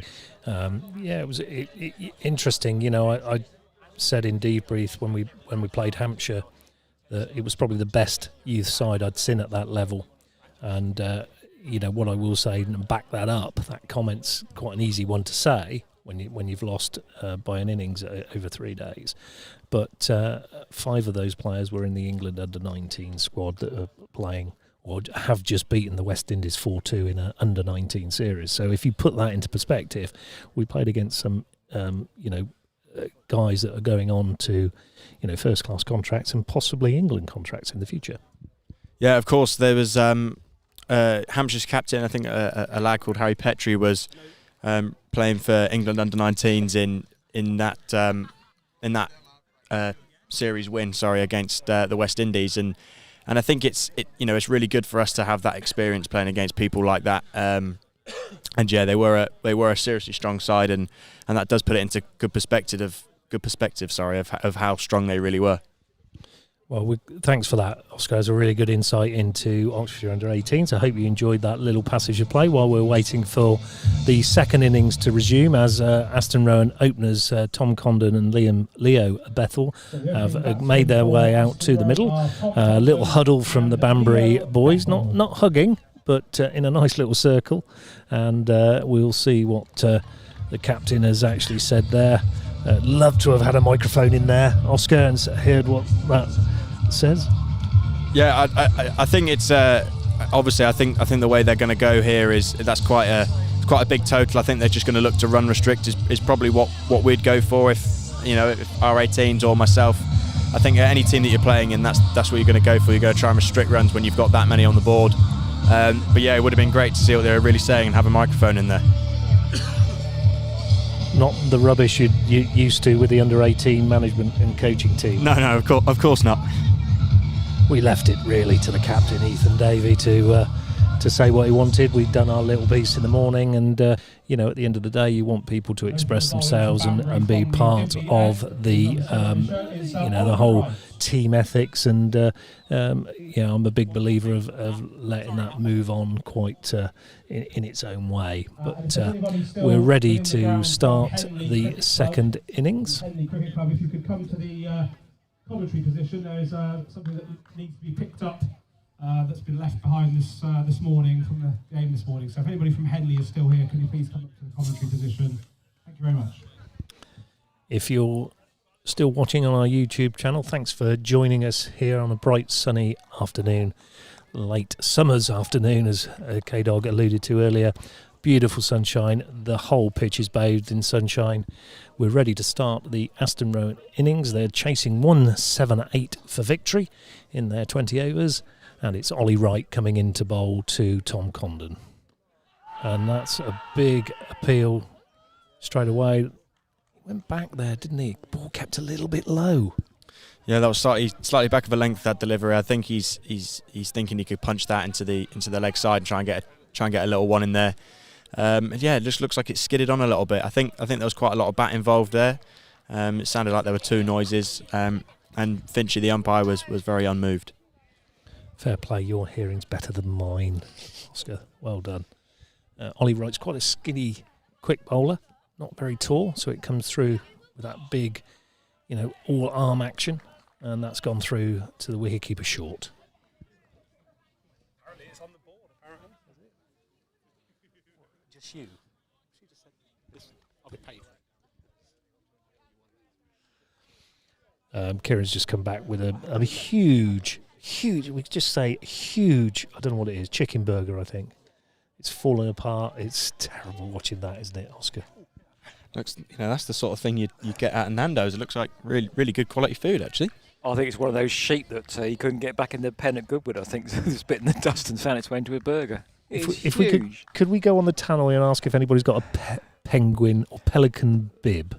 For K-Dog, because I think he needs a pelican bib. No, I'll tell you what I'm going to do. I'm going to wait until he's his full mouthful and give Jerome Sowell a ring back at the BBC studio and ask him to phone him up and go live and say, over to you, Kieran Bushnell, live. Live with your burger in your gob. Absolutely, yeah. Well, good start from Ollie Wright, this actually. 3 dot balls.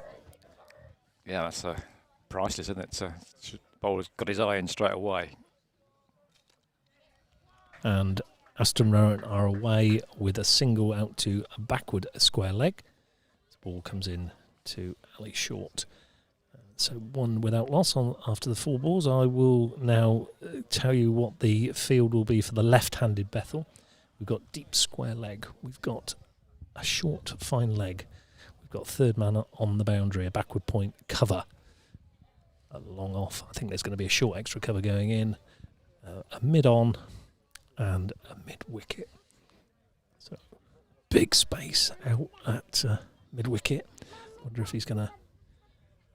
Has Right comes in. No, that's out into the offside. Hit with quite a lot of power, but it went straight nicely to backward point, and there is no run. So after the first over, really good first over from Ollie Wright there, 1 without loss. So towards the end, they were getting 12, 14 and over, weren't they, in the end? I think that was what made the difference, really. And so I think you got to go big, you got to go brave, haven't you, in these games? It's a one-off game, you know. You don't you get a medal for coming second, but everybody wants the cup, don't they? Yeah, I think Banbury set up their innings really, really well. They allowed their players that were coming in at the end to go bigger and to try and score as many boundaries as possible, as they hadn't lost many wickets. They had plenty in hand, and that just gives the ability of those middle order batsmen to come in and try and score a few more boundaries. Yeah, it's a bowler coming in from the Deer Park end is Dave Eaton. Pleased to see that he's now wearing blue spikes. Back in the day when he was at Hawley, they were red, probably maroon. Used to put me off when he used to come in to bowl with his maroon spikes on. He comes in, bowls, he's a little off spinner, and that's just pushed out into the offside. There's no run. Dave Eaton, very, very good competitor. Plays a lot of SOA cricket as well, actually. He's a good guy. I've just had a thought. You share something in common with Dan Norcross. Just while I watch this. Ball again pushed out, backward a point. 2 batters sort of stuck in the middle of the pitch, decided there was no run, and there wasn't. So a good start again from Dave Eaton here. No runs off his first 2 balls. Do you know what you got in common with Dan Norcross? I probably talk a lot of nonsense. No, you don't. He's colourblind. And not only that, his wife dresses him in the morning as well, because he's got no idea what he's going to dress. Does your wife dress you, Darryl, as well? No, I am capable of dressing myself. Sure? I think he should let his wife dress himself. The colours that he's come out with sometimes. Stereo bashing here. Yeah. And rightly so, guys. I deserve every moment of it, I have to say. Giving him stick from both sides, I think. So, yeah. No, Dan Norcross is colourblind, and he always has the most colourful things that his wife picks out for him. So whenever he goes to Lords and things like that, he's actually dressed in all manner of outlandish colours and things, all picked out by his wife. So there you go. It's quite interesting. The other night he was joining us for a podcast, Daniel Norcross, but we can only say that he was, for the majority of it, on the toilet. Yeah, he's gastroenteritis, I think so. And so Wes Spearman's got a heavy cold. Darryl's recovering from all sorts of nastiness, and done Norcross. So, but you are healthy, aren't you? I'm the healthy one of the. I mean, George DeBale was out. He was on his deathbed almost. He was really poorly, and stayed with us for 2 hours and 10 minutes through the whole podcast. And he was told to have really good things. He was told to have bed rest. He had nowhere else to go, did he? That was very true. Captive audience you had there. Fine afternoon, and the score is ticking over. They've lost the other digit, haven't they? No, it is 3. It is 3 without Sorry, loss I've been after doing 2 overs. It's I think we've got to give credit to the bowlers, haven't we? There, I think the bowling has been decent actually.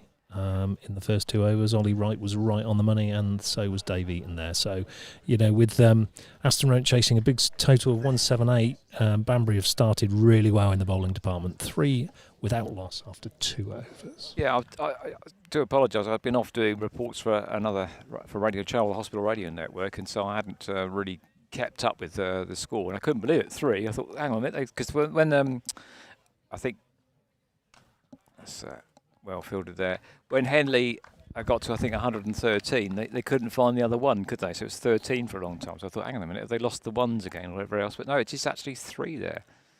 And I suppose you could say it's a combination of good bowling and patient batting. Nothing too extravagant there, not giving their wickets away lightly. Darryl. Well, they haven't gone for a big shot yet, but now Bethel, as I say that, dances down the track, hits straight to cover, good diving stop, and probably stopped a boundary there, actually. It was only 1 scored, so the score moves on to 4 in the 3rd over. So we're now at 10 past 4 on a September afternoon as the bowler comes in past the umpire. A bit more pace on that one, I think, but it goes straight through the batsman and there's no run. So, Darryl, Oscar, as the sun starts to set, how will the pitch conditions change, and what will that do in terms of deciding how you're going to bowl? Darryl first. Shouldn't make too much difference at 4:10 in the afternoon, even in September. He's out. That's Nick behind. Short takes the catch, and Condon goes for 2. This is a poor start from Aston Rowant. 4 for 1 after 2.3 overs, but fair play to them. It's decent bowling. I tell you what, Oscar, Aston Rowant are a top side, aren't they? And I'd have thought they'd have done better than that as a starting point. Yeah, I think obviously I predicted them as favourites at the start of the innings, the start of the game, sorry, and you'd expect a little bit better than that. They still do have a very strong batting lineup. That ball there, it looks like he's starting to get a little bit more bounce from that end, and the delivery before looked like it carried through, and I think he's sort of just had a bit of a waft at that one, and it's gone through to Shorty, who's taken a good grab there. Trademark style from Shorty, known by his teammates as Symbols. Good, but a very good grab there. Looks like he's had to move a fair amount to his right. Symbols by the team, Teflon by the coaching staff. Okay. I'm sure you'll explain that one later. Anybody listening that knows him will know what that is. You said waft. Surely one shouldn't waft one's bat, okay? And I think that Kieran wants to have a quick word as well. But wafting one's bat is something not to be really encouraged, is it, Kieran? It was a bit of a loose shot, really, early in the innings, but I guess that the way the opening bowlers have bowled, it was all kind of needs must, really. But if he'd have connected it, it would have probably gone quite some distance, because Tom Condon does hit the ball quite hard. Caught behind a good catch, actually. It was going a fair rate of knots, and Ali Short taking a good grab there. My piri-piri chicken burger was very tasty. Piri chicken burger. Yeah, it's quite spicy. It might clear my throat a little bit. Well, we're giving you a wind stop on your microphone just in case it comes out the other end and is not meteorological but biological. But that's another story. So Hayden Russo, a talented lad from South Africa. His brother's also in the team for Rowant today, Tristan. Hayden, the older of the two, a talented all-rounder, batter, bowler. Very competitive player. Scored, I think, somewhere in the region of 90 for Oxfordshire in a game against Sussex at Hove a couple of weeks ago, back in July, actually, in the showcase game. And Russo gets off the mark with a little dab single down to third man. And that'll bring Leo Bethel back on strike. Darryl, Leo Bethel opening the batting. We knew a lot about Leo coming through the pathway. He hit the ball a long way. It's a bit of sort of a decision for a pinch hitter, perhaps, at the top. Yeah, has it worked? No, I'm not a lover of pinch hitters.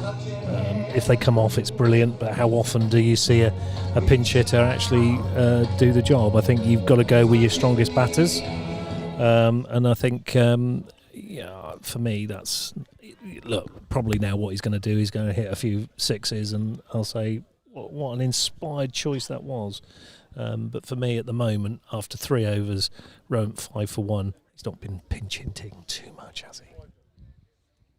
Indeed. And that's going to be a quick single taken to backward square. Sounded a bit like Richie Bennu there. Okay. It's not 2-2-2 for 2, though. Backward square. Backward square, was it? It was backward square. Backward square. I think the idea probably was for Leo to be a bit of a pinch hitter, because he can hit the ball out of the ground. We've seen that. He can do. Hasn't happened yet. But obviously Lloyd Sabin started very slowly in his innings and ended up with a fantastic 74.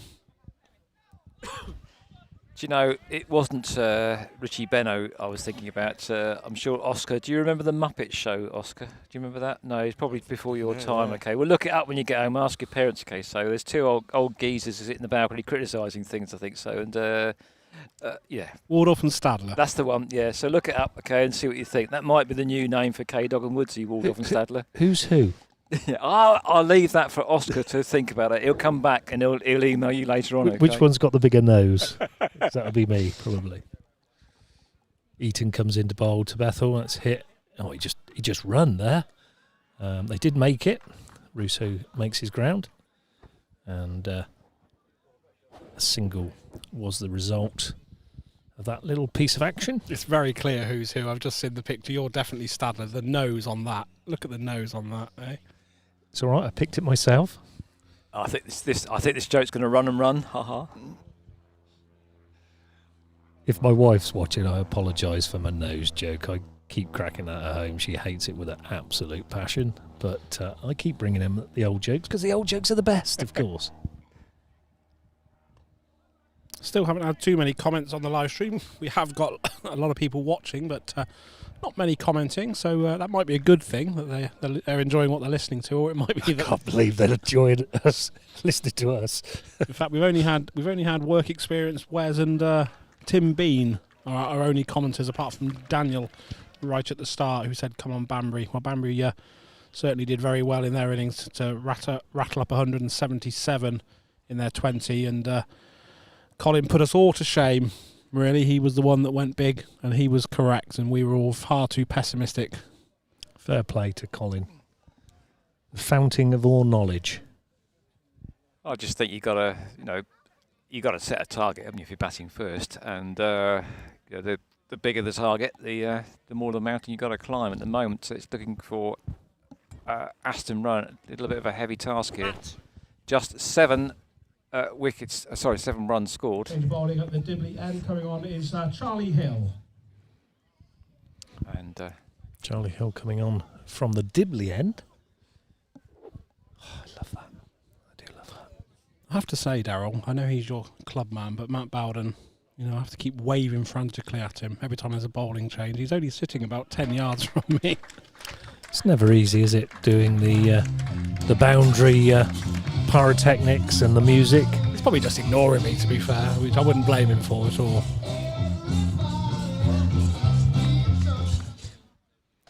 Everybody needs somebody. He probably needed Matt Bowden to help you with the tannoy.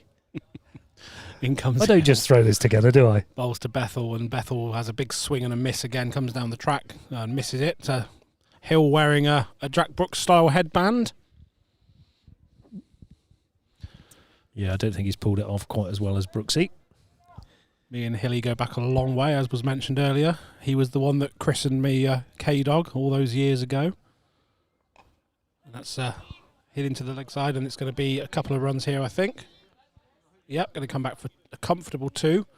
Yeah, Charlie Hill, Daryl, back in the day, in the pathway days, he was what you called not a bits and pieces cricketer, but somebody that tried hard in every facet of his game and never let the side down. I think it's a great testament to Charlie, actually. He went away at his game after the under-17s had finished and worked hard at his game, got into the first team at Banbury, and has made a real impact, actually, this year, for sure. He's had an outstanding season, especially with the ball, which had really surprised me. But, fair play to Charlie. He's made himself into a really good cricketer. A talented all-rounder, a talented songwriter, talented at choosing nicknames. There's nothing can go wrong with him, to be honest. I think talking about yourself again there. I can't write songs.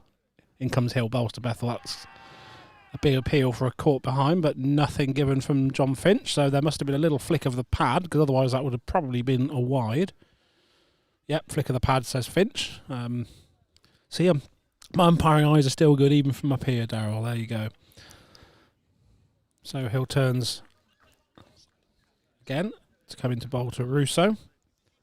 Short run up. Russo's forward and dabs it into the gully region and comes through for a single. Good bit of fielding there at short third man.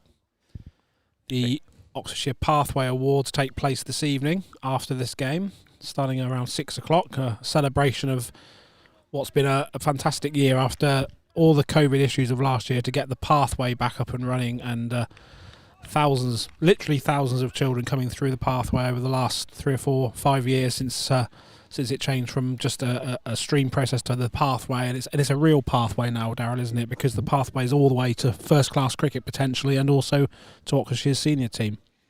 Yeah, absolutely. The pathway has shown its worth this year, hasn't it, with 7 of the players playing in that NCCA trophy winning side. So for me, over the last 10 years, we've done something really quite special in Oxfordshire cricket, in my opinion. And that's a big shot from Russo. That's going to go for 4. It was on the back foot, but he whipped it there through the leg side, and it's gone for 4. And the outfield remains rapid, and it's quickly gone away for 4. Somebody's just nicked the Hartwell's cars. They've gone. That's it. Yeah.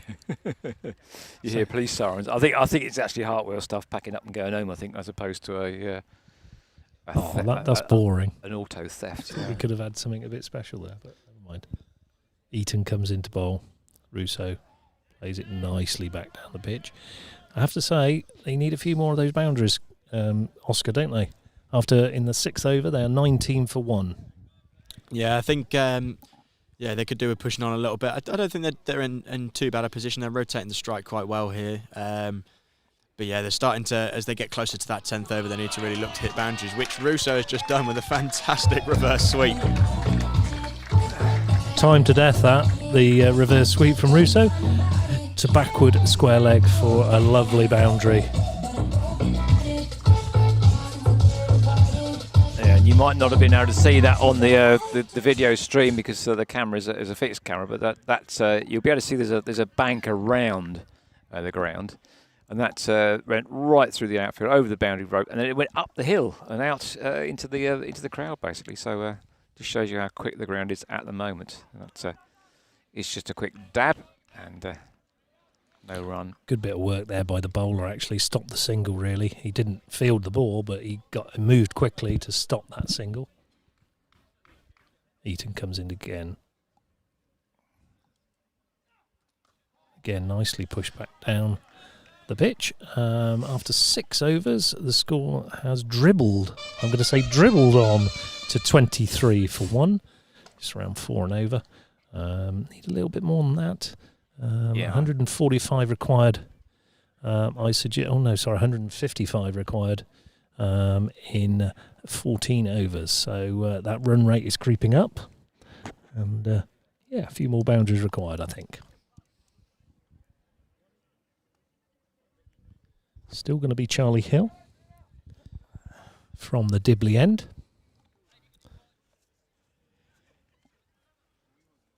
So while we're waiting for the players to get in their position, just a quick reminder, have you actually read out about Bernard Tollett? You haven't done that yet, so when there's a change in the batsman, I shall tell you about what the chair said about Bernard Tollett, just to remind everybody that's the name on the trophy. And I'll give you later on the reasons why that name's so important to Oxford cricket. Darryl. Hill coming in as a play and a miss there from Bethel. And there is no run. Score remains 23 for 1 in the 7th over. We're not ignoring K-Dog. He's doing his BBC stuff there, and that's stopped by the bowler there, and we've not seen caught and bowled yet, have we? In terms of, have we seen one? Yeah, we saw one earlier. Right. Tristan Russo took one. Sharp caught bowl chance. I think you're on Radio Chowell duties at that moment, was, yeah. Colin. But yes, one caught and bowled earlier. Tristan Russo taking a pretty sharp grab. And you've got to be really sharp to do that, I think, haven't you? Because the ball will come back at you at quite a lick. Rate of knots. It did come back at a rate of knots as well. And Charlie Hill coming back in again now to bowl to Bethel, who plays it deftly there, down between sort of slip and gully through third man region for 4. And Bethel just starting to tick now, and that was a deliberately played shot, Darryl. I think you look at his head movement. He was looking to play it fine. A late cut. It's moved him on to 14, and as you say, Darryl, they do need to get a move on because they're quite a long way behind the rate at the moment. 14 to Bethel, 11 to Russo, and Charlie Hill had to go retrieve the ball there. The field is long on, long off. Short extra cover, deep cover, and that just goes off the pad for no run We've got a backward point, we've got a short third man, we've got a short fine leg, and we've got deep square leg, and obviously cow corner, which Colin now knows where that is, of course. I can see him. He's actually at the wildlife end, I think. So, well, not the deer park end, but I think there's sheep in the other field across there. Don't talk to me about sheep. Oh, all right, okay. That wasn't a reference to. You didn't have much luck with animals, have you? Not much luck at all. I got hit by a bus once running into the road to avoid a wasp. Is it endless? Yes, I would There's say stories it's of hit by a bus. So the story goes, I was about 10, Yeah. and I'm allergic to wasps, and a wasp was attacking me, so I jumped into the road and got clipped by the wing mirror of a stagecoach bus going up the corner street, and yes, dislocated my shoulder. So yeah, I've probably been better off getting stung by the wasp, to be honest. I think you're probably right. Yeah, I mean, yeah. Double-decker bus was a write-off, by the way. Walked into that one. No, you walked into a bus actually, but there you go. Oh, just set me up, Kieran. Just set me up, bud. I'll tell you what, let's get serious for a moment then while they're going around there. So this is what Chris, the current chairman of Oxford Cricket, told me about Bernard Tollett. In the 70s and 80s, Bernard was a larger-than-life club bowler who loved the game. He died in the late 90s and left a legacy of £10,000 to run the Oxfordshire Senior Cup, which had been running since 1971. In 1991, the Senior Cup was labelled the Bernard Tollett Trophy, and that money has been applied ever since to support the cost of the competition. The Tollett family have remained supportive throughout, and Oxford is extremely grateful to them. They hope that over the last 2 years, they've helped the name of Bernard live on through the game, and they very much loved. Right then, I think we've got a bit of a change in bowling here. Liam Manley coming on to bowl Colin. Right arm over the Left arm over the wicket bowler. I can't see, Daryl. That's why I was an umpire. Coming in, played at Chew, went to Banbury, and hit out to square leg for a single. For me, the bowler to target. controversial. Why is that then? Come on, explain yourself. I'll explain. I think he's a pace that can be hit. I think he will give you a bit of width. So that means that you can get the arc, you can get the bat to swing through the arc and really give it a good whack, as you said earlier on. Ooh, a swing and a miss. He does swing the ball, in fairness to Liam, and that's not disrespectful. I just feel that if I was in Aston Rowant's shoes, you've got to target a bowler. And at the moment, I think Liam's in that frame for them, to be honest. They're 30 for 1 after 7 overs. They're chasing 1.78 for victory. They need some boundaries, don't they? And I think if they're going to target any bowler, this is the person and the time to do it. And that connected well. I think that's going to be fielded, and it is. But just a single run of that one to move the score onto. And it was signalled a no ball as A well, no so ball there'll as be well. a free hit here. So this is definitely the time to target Daryl. So it'll be a free hit with Hayden Russo on strike.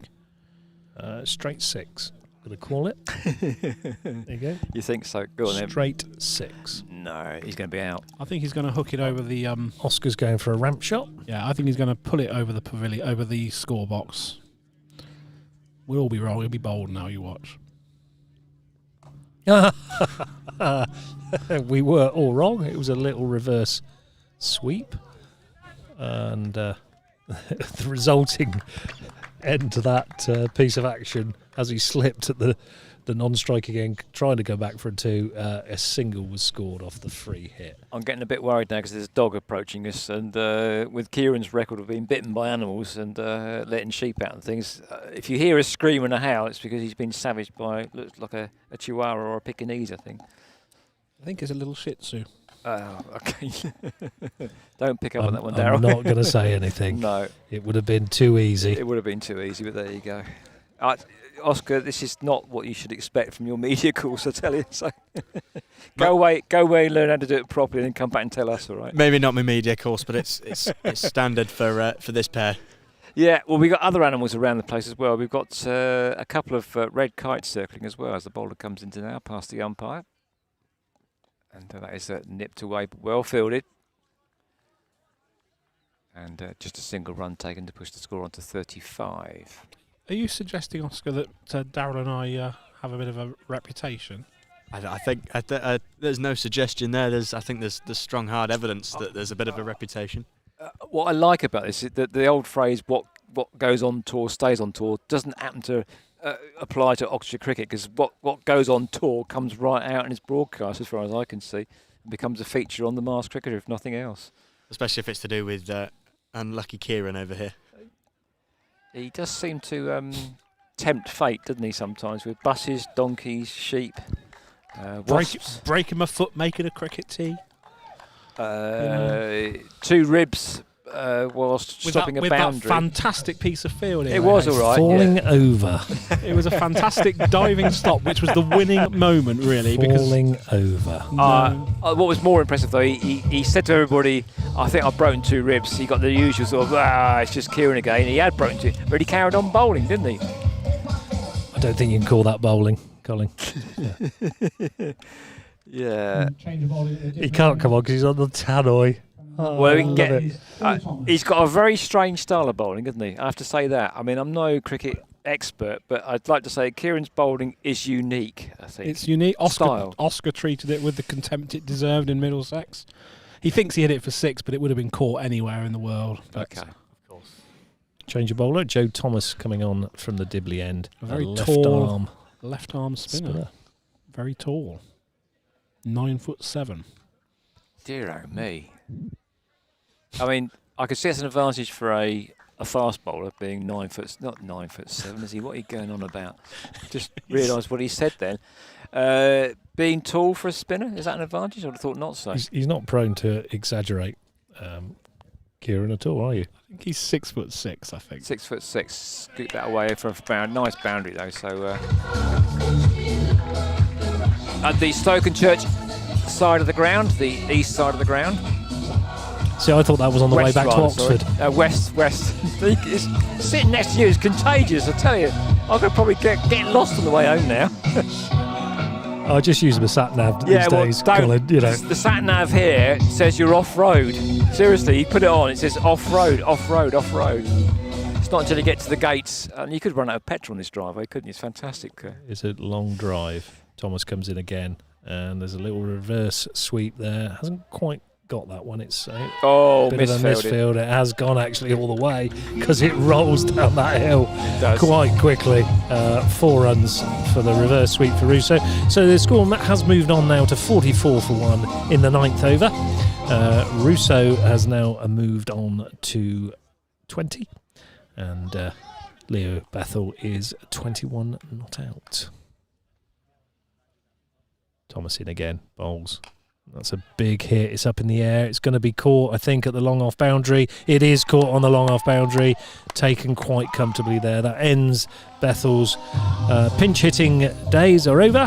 He's out for 21. The score is 44 for 2 in the 9th over. Just wanted to bring Oscar back in there.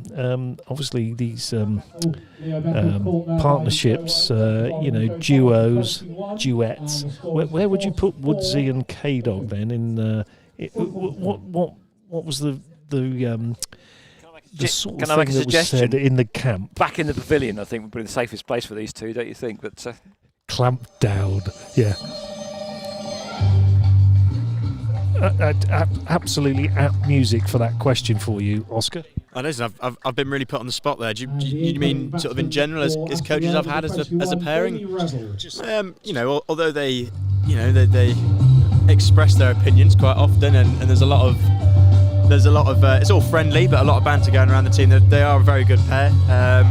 There's quite a lot of good cop, bad cop going on. I think Darryl would accept the fact that he can be a little bit grumpy sometimes, and in gameplay, no one really knows what's going on in his head. He sort of just sits there quietly, I believe, is his method about it. No, but they are, I'll give them credit where it's due. They are very good. He's got to say that because he's only a foot away from me. Is he a big lad as well? No. He needs to get down the gym, let's be honest. But he's a good lad. We've enjoyed coaching him over the last a few years. Have we? No, we haven't enjoyed him at all, actually. No, I sort of meant in the realms of sort of Lauren Hardy, Abbott and Costello, and people like that, Waldorf and Stadler. I like the good cop, bad cop, because you are a miserable so-and-so. I am a miserable git when I'm watching cricket. You're absolutely spot on. The trouble is with me, if I see rubbish cricket, I go really quite quiet. If I see good cricket, I'm quite happy. Mind you, this year a couple of times, Oscar might, I think they've been surprised a couple of times this year. I've been a bit grumpy, haven't I? But yeah, a couple of times there was an instance, I think we had drinks in Hampshire, and he stood there for about 5 minutes with the umpires telling us we need to get onto the field, giving us a dressing down. I think we probably deserved it in that position, but the roles changed. Darryl was stood there with a nice grin on his face, knowing that he didn't have to do the grumpy man role anymore. Yeah, I was trying not to laugh, Oscar, to be fair. It's very difficult when Kieran loses his top because he goes very, very red. It's a regular occurrence, I have to be honest. Not at all. Rubbish. Can I just make sure that Darryl is not grumpy, because it's 78 minutes in the Burnley-Arsenal game, and the scoreline is Burnley 0, Arsenal 1. Oh, it's only 1-0 still. I know. I can't believe after 80 minutes it's still Man City 0, Southampton 0. But Fair play. yeah, I think I bet you they're going to be. You're right. Last minute, 2 substitutions, bang, bang, bang. We're going to lose 2-0. The great thing about this is when somebody's watching this back in December, they'll think, hold on a minute, Arsenal aren't playing Burnley. What's going on? People are going to watch us back in December. They I will. don't think so, do you? Yeah, they will. Ah, And that's out. That's caught behind, and that's the end of Jamie Revel very quickly for a duck. Caught behind off the bowling of Liam Manley. Jamie Revel scored a double 100, didn't he, for Aston Rowant 2s, I believe. Was it Aston Rowant 2s? It was Aston Rowant 3s, wasn't it? Double 100. So he is renowned for hitting the ball quite sweetly, but his day is over for a duck. And now it is Josh Smith going into bat, another lad that we had in our player pathway when we very much first started, when my son played actually in the same team as Josh, same age. So always a busy cricketer, always looking for runs. Looking forward to watching Josh bat. I haven't seen him for a few years, so it'd be really nice to see him play. He thought it was quite funny that I didn't recognise him, but in my defence, he was walking down the bank, and he was just walking where the gap in the fence was. And I hadn't got a clue where it was. But Josh Smith was a very talented wicket-keeper batsman for Oxford. That's many years ago now, Darryl. That shows how long we've been doing this. Far too long, I think. Oscar was probably in nappies when we first started. If he might not have even been a glint in his mum's eye, he might have not even been born when we started. That's how long we've been doing it. Yeah, he really needs to get out of those nappies now. He should have grown out of that.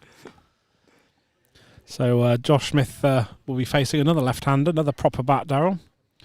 Liam Manley hasn't really been targeted like you suggested, and Manley comes in, bowls to Smith, and Smith tries to target him first ball. He spoons it up into the air, but there's no chance. It's picked up by Alistair Short. Ali Short. Stop calling him Alistair. I've never called him Alistair. Why am I calling him Alistair? Because you're on the radio. You're a broadcaster. You're showing your professionalism.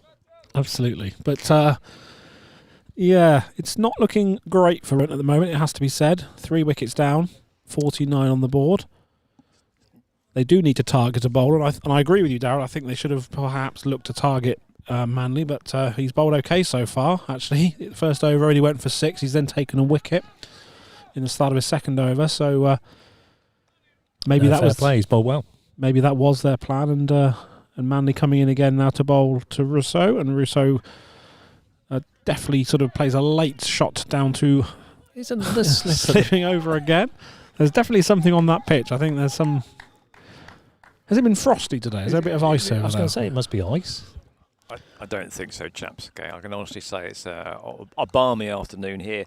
Things aren't going too well for Oxford United at the moment. Away at Cheltenham. Cheltenham are currently 1 up there after 80 minutes. And at half-time, Oxford City were 2-0 down at Frome, despite the fact of having about 78% of the possession. Here comes Manley again to bowl to Smith, and Smith clips that one very be 4 fine runs. for 4 runs. That's a good shot from Smith there, actually. And it needed doing, because Rowant are very much behind the rate at the moment. That's disappointing for Oxford City, isn't it? They have been really good in that FA Cup over the last few years, getting a few live games, and have played really well. I've a bit of an affection now to Oxford City after doing a couple of bits of punditry for Oxford City. They have just pulled one back a moment ago, so it's 2-1 with about 15 minutes to go. So keep our fingers crossed. Still in the game, and Manley comes in and bowls to Smith, and there's no run as he defends it into the offside. And Manley's bowled well, Daryl. So I'm gonna call you out on that a little bit. It wasn't, you said it's a bowler to target. Yes, possibly, but he's bowled well, and it's difficult to target if you're bowling in the right areas. Absolutely, you've still got to execute your skills accordingly, and he's done that very well. So fair play to Liam. He comes in again, bowls to Smith, who sort of digs that one out. It's just going to be an easy single out, pushed to mid-on. Again, it was on the money though, wasn't it? Right on the money. Full, and not an awful lot that Smith could do about that. That brings... No, that's the end of the over. I was going to say that brings Russo on strike, but that was the end of the over. So we'll just see who is going to bowl this one, whether it's going to remain Joe. I'd imagine it will be Joe Thomas. No, it's not. He's not walking with any great purpose towards... Oh, is he now? Is he just suddenly realised, it might be me bowling? Are we looking at 12 and over here, guys?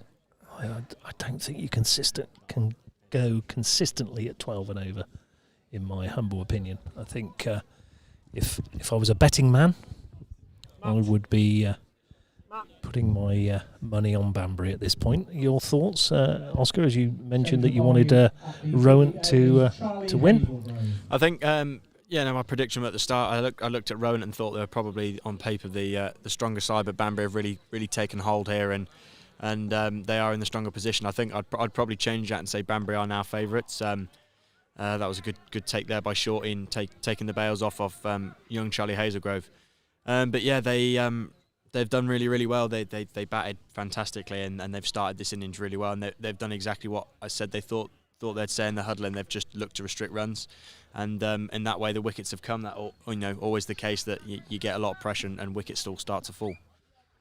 It's interesting because Lloyd Sabing last year against Oxford Downs did exactly that. He was the difference between the two sides, scored runs, and he did that today beautifully, didn't he? 74. So that was a nice little shot over the head of the keeper for 4 by Smith. Useful shot, useful runs. He's moved quickly onto 10. The score to 59 for 3. Russo is 21 not out. We're in the 11th over. And this is being bowled by another under-18 youth player, Charlie Hazelgrove. And this might be somebody that Rowant looked to target, because Charlie, we've got to know quite well this year. He is a talented bowler, but can let his head drop a little bit if he gets hit for a boundary or two. And being a young, inexperienced player, this could be the opportunity for Rowant to target a bowler, Daryl. Could be. Again, he could stand up as Liam has and take some wickets, and he's done his job. So he's an interesting character. I think he's got a bright future in cricket. I think he's useful. Left arm, seamer, priceless, aren't they? That was a good delivery there, and nothing really Russo could do other than to defend it solidly into the offside. Yeah, Charlie is a character. They all are at Banbury, though, aren't they? There's Banbury massive. They're all characters at Banbury. We love our visits up to Banbury Cricket Club. They always look after us. But we've got some characters there. Mr. Megson, to say but one. Now, the only one, to be fair. He is the character of Banbury, as Hazelgrove comes in again to bowl to Russo, and Russo's forward. Good delivery, but they're going to run a quick single here. Not a bad ball, that, though. It was full and probably on off stump, and Russo had to play. Played it into the offside for a single. But with the score ticking over very slowly to a 61 for 3 off 10, you fancy Banbury are well in this game, and it's their game to lose at the moment. Yeah, absolutely. I went into Ron Manager just a minute ago. I thought I was going to say jumpers for goalposts at one point there. I didn't, fortunately. You just did. At the time I didn't. It's pushed into the offside. That was a single. That's the end of the 11th over, and Rowant crawling up to 62 for 3, and Josh Smith is 11 not out, Hayden Russo is 22 not out. Right, and the Premiership this afternoon is drawing to a close. On 87 minutes, it's still Burnley 0, Arsenal 1, Liverpool 2, Crystal Palace 0. Miraculously, Man City 0, Southampton 0 on 89 minutes. Norwich 1, Watford 3. Those are the Premiership scores so far. Let's see if Oxford United have done anything to address the problem over at Cheltenham. It's still Cheltenham 1, Oxford United 0, and I should be able to give you a report from Oxford City live as soon as the game finishes down there. When I see Paul Lyon come onto our Zoom session here, we'll update you live from Frome. Darryl. Liam Manley is back into the attack, and that's a bouncer. Not overhead height. He did come down the track a little bit, so it's from the standing position, isn't it? And it's difficult to judge. So I think probably the right decision there from Anton. I'm going to back my colleagues, former colleagues. And this has been a decent spell from Liam Manley, it has to be said. 62 for 3 then. He comes in again to bowl. Oh, and he tried to paddle shot. Little, I don't know how you describe that shot, really, Darryl. I'd say a paddle shot. Is that right? Is that the right... You're absolutely spot on, Colin, but I'm going to say it's a falling over. Hopefully it hits my bat. I'm getting into a really bad position type shot. Some proverbial creek without a paddle, perhaps. Okay. I'll be dashing off shortly to give an update on Radio Oxford, and I'll hand over to Mr. Bean as Manley comes into bowl to Russo, and Russo tries something similar, a quick single again, and runs through for the single. But singles aren't enough now, are they? They need to start hitting boundaries and big boundaries, because singles aren't going to do the trick here. Still requiring 118. That took me a little while to work. I could hear the cogs grinding away there for a little bit. Talk about Preg pools. And they were wrong as well. 114 off 9 is some ask. Can I be controversial here? Go on. Why are we playing those shots? It's a beautiful wicket. Why are we not hitting down the ground? Well, that's not a bad shot. There could be 2 here. Quite an easy 2, actually. If he runs his bat in, it should have been a bit easier than it was, but it was 2. I don't know, Darryl, is the answer. That what we've seen all day is shots down the ground have been most effective. Well, that's what I was thinking, and I was looking at the field. What we've got, third man and fine leg. What I know we've got long on, and we haven't got long off, have we? We've got long on. What I sense is there's no urgency from the batting side at the moment. That's worrying, I think, at this stage in the game. It's a bit of a concern with 9 overs to go, definitely. Manley bowls, and that's a big appeal for LBW. It's Gibbon not out, and there could be a run-out opportunity as well. And that's not out either. The Banbury players were adamant it was out. I'm actually sitting really square on, and I think that's a pretty good decision. It was pretty close. It was a line call, I think.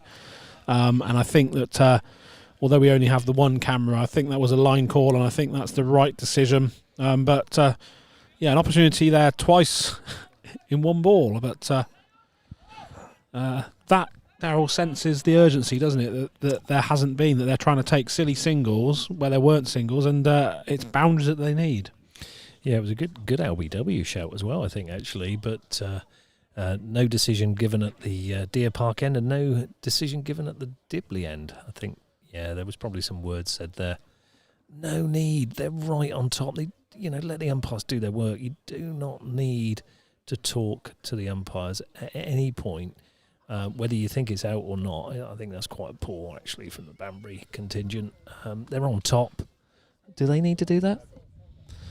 In the heat of a game, it's always something that bugs people. The thing is, though, you've got no technology to review the thing. I mean, the umpires have made a call, right? Okay, it's a double call.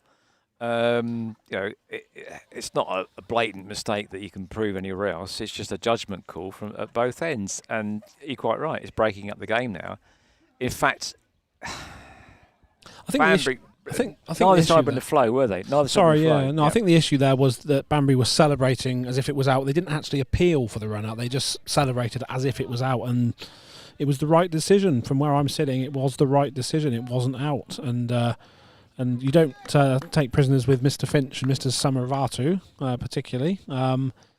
And anyway, the game moves on as it should do. Liam Manley coming into bowl, and Smith is down the pitch. Just a single though, because it's gone straight to the deep fielder. There's no 2 there.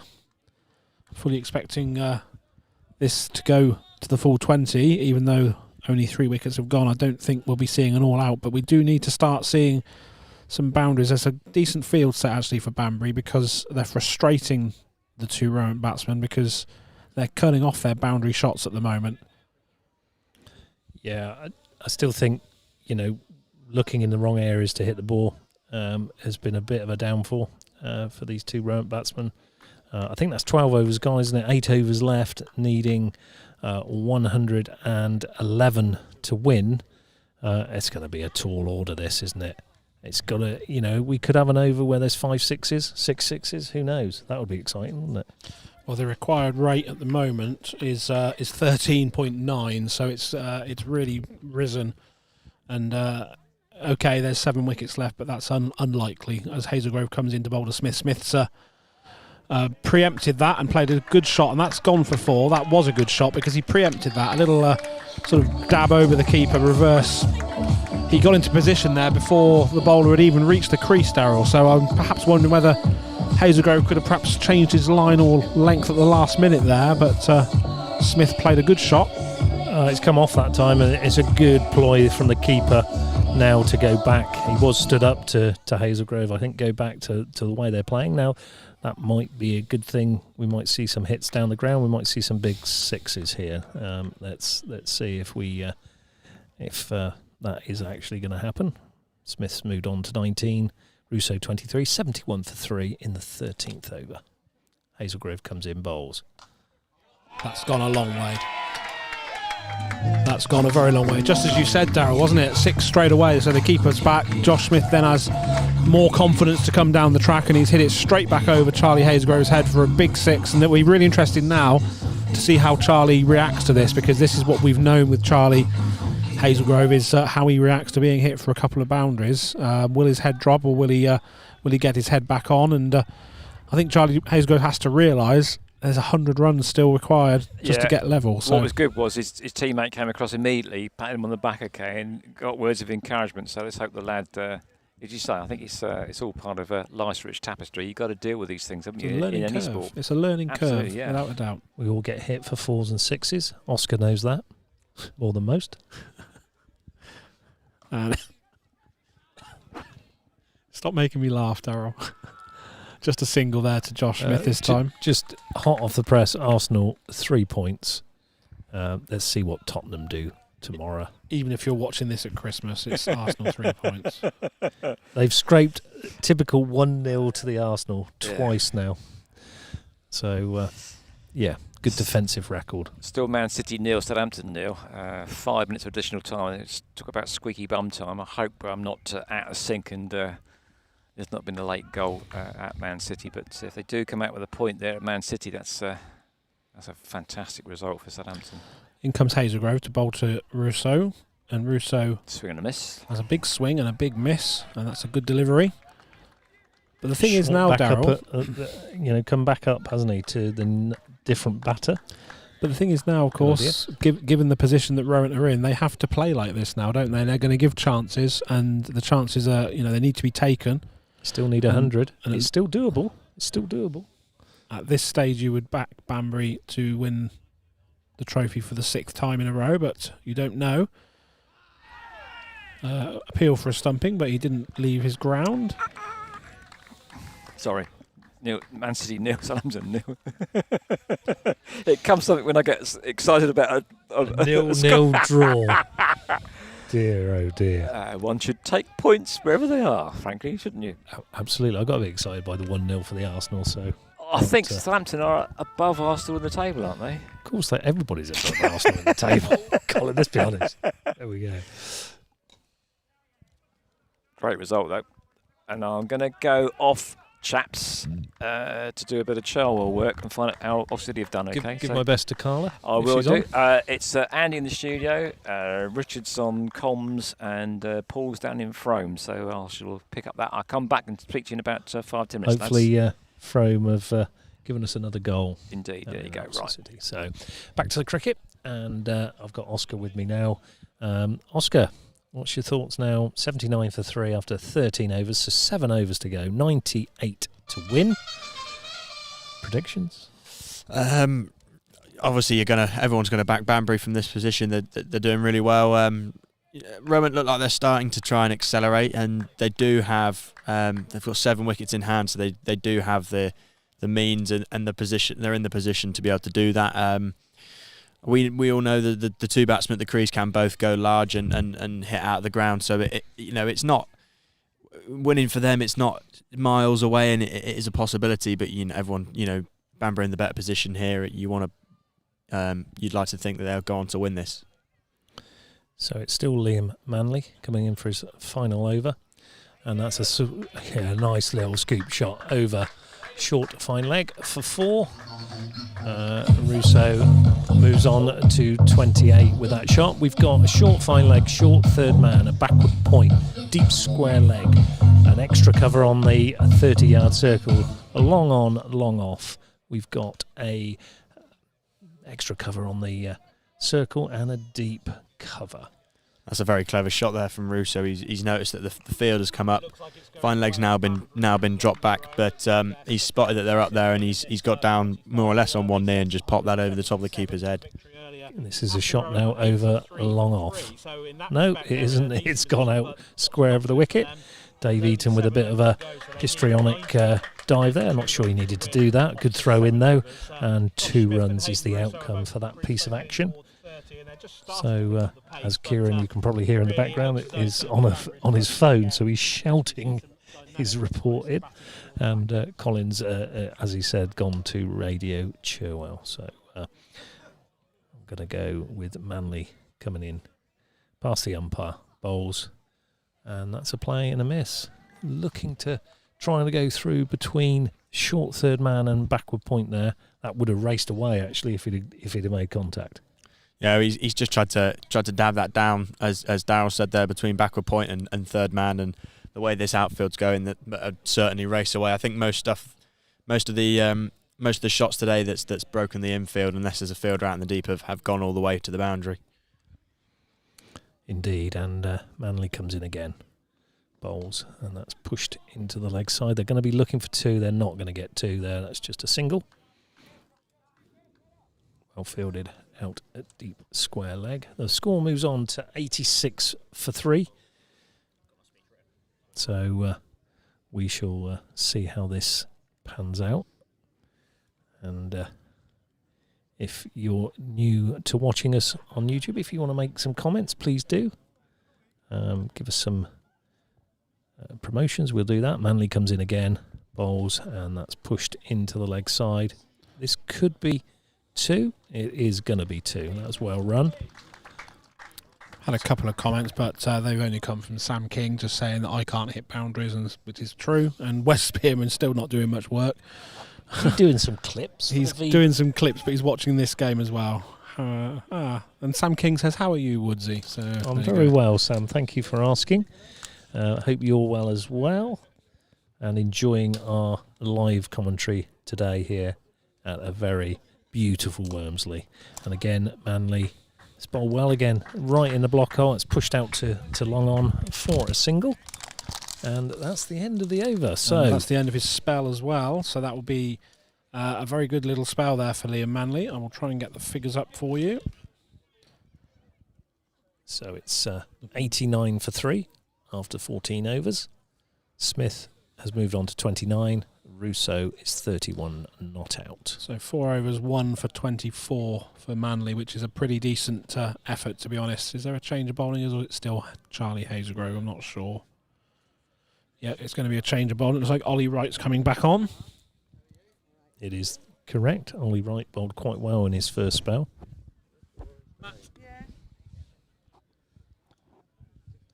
Change of bowling at Divian, coming back on for a second spell. Number 7, Ollie Wright. So if you were bowling here now, Oscar, I'm going to put you in the position, some of the commentaries on Sky Sports, they put the pundit into a bit of a, box and a bit of a corner. What would you be doing now as a bowler coming back with 90 to win off six overs. I think in the position that Banbury are in, if I was bowling here, I think I'd just look to restrict runs. I don't think there's any real need to try and take wickets here. If Rowant were going along at a really quick rate here, which they're not, I think that's when you'd want to look to take wickets. But the way they are at the moment, I think he's just going to look to bowl economically and not worry too much about the wickets. Can't believe that shot. He's got away with it again.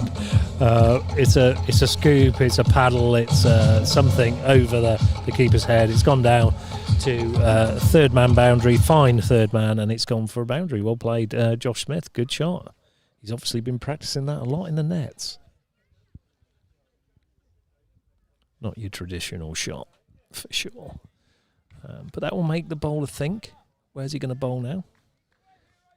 It's Ollie Wright coming in again. Past umpire Finch bowls. This time he's gone through the cover region. It's just going to be a single out to the boundary. A throw comes in to the keeper short. 94 for 3.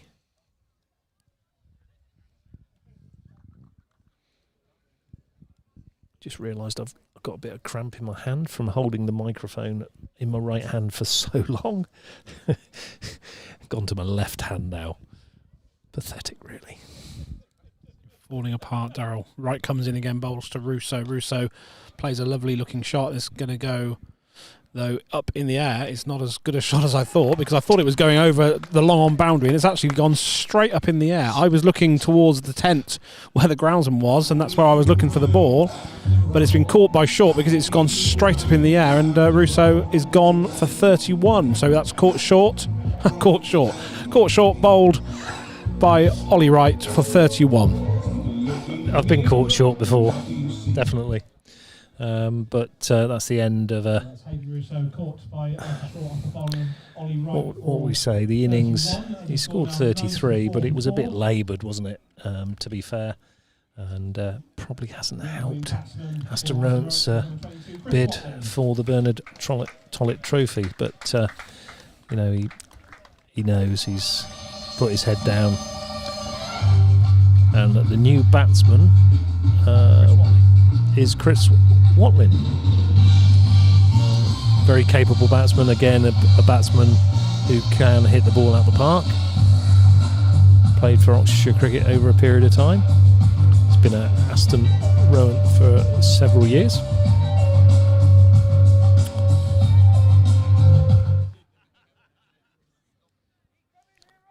I think Hayden Russo, he's got unlucky there. He's tried to take that as deep as he can and probably look to try and accelerate. And that he's just got out looking to accelerate and doing that exactly. He's chipped one up there. It has come down with snow on it. He's hit it a rather long way up.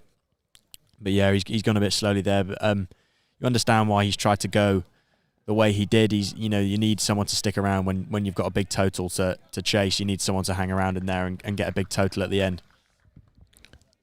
Sensible view there, Oscar. I like that.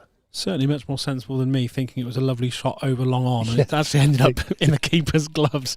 So that's why I was standard Bushnell. That's why I was an umpire. Well, it looked like a good shot, but obviously, just need to open my eyes and keep them open. But Chris Watling, very capable, but this is, I'm afraid to say, for Rowant slipping away from them.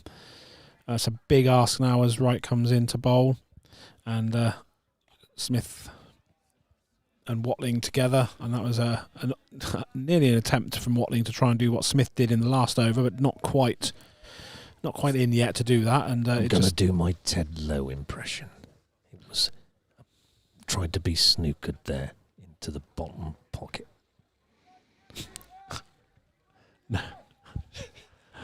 No comment. Anyway, it brings Josh Smith back on strike, and Smith's been looking pretty decent, so that's a commentator's curse guarantee. But no, that's a good shot, and that's a good bit of fielding as well. So just probably saved one there, to be fair, because the athlete that is Richard Simpson was racing around there to try and cut it off. So I think it wouldn't have been a boundary.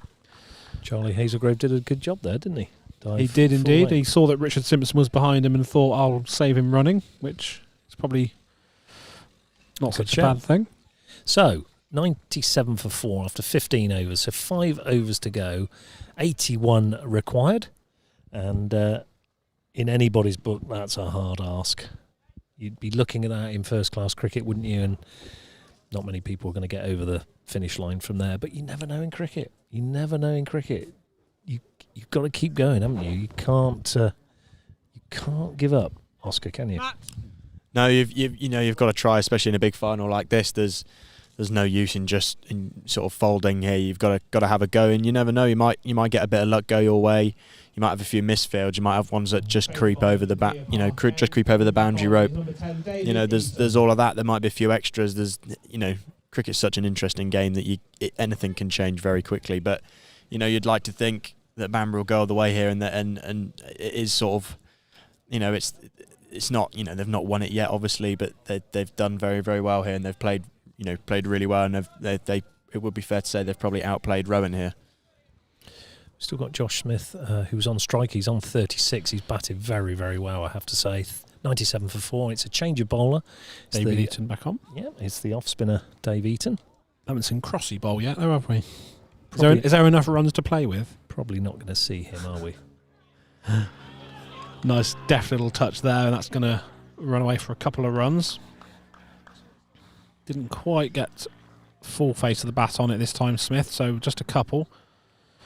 So that takes them over the 100 mark. Josh Smith moving slowly towards a half century, but I do think it looks too little too late. I wonder if there's anybody else over in that score box over there, or if they're ploughing a lone furrow over there. As Eaton comes in again, bowls to Smith. Smith's forward, defends into the leg side. Looks for a single and gets a single comfortably. That brings Chris Watling on to strike. Yeah, we haven't given much kudos to the scorers and the umpires today, have we? And they've done an incredible job. It's unlike you to praise umpires. No, in both games, I think the scorers and the umpires have been excellent. They really have. I was told Charlie Haysgrove didn't have a number on the back of his shirt, but he does. And that's good to know, because that's not his batting average, clearly, but 32 on his shirt. Eaton bowls to Watling, and Watling has smashed that one over long off for 6. That's a really good shot. That's gone a long way. That's quite a big hit out over there, over the long off. I was disappointed with the lady in the fawn dress there that made an attempt, but it was a half-hearted attempt, wasn't it, to catch it one-handed over her head, and it sailed over her as well.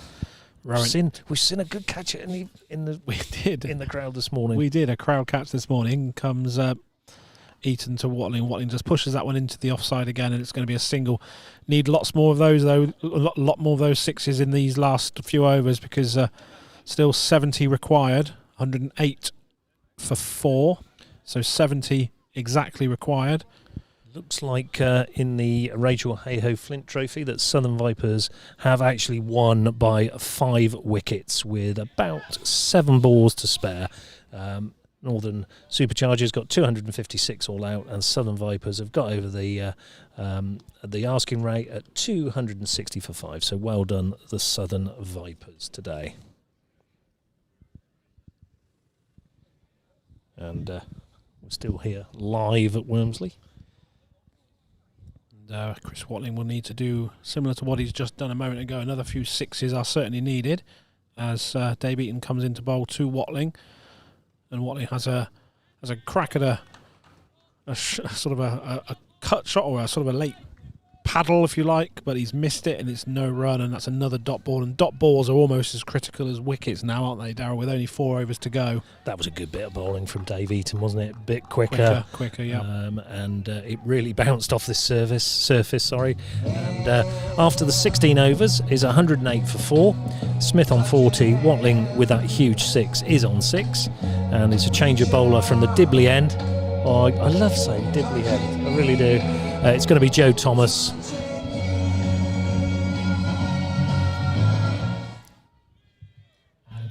So left arm spin into the attack, Thomas. Oscar. Good play by Banbury, do you think? Yeah, I think that's a really good play. It's tricky to face left arm off spin, whether you're right or left handed. Especially Thomas here. He's really tall. It's probably could get quite an awkward bounce. Probably really difficult to get away. It's good thinking from Banbury that. Yeah, I agree.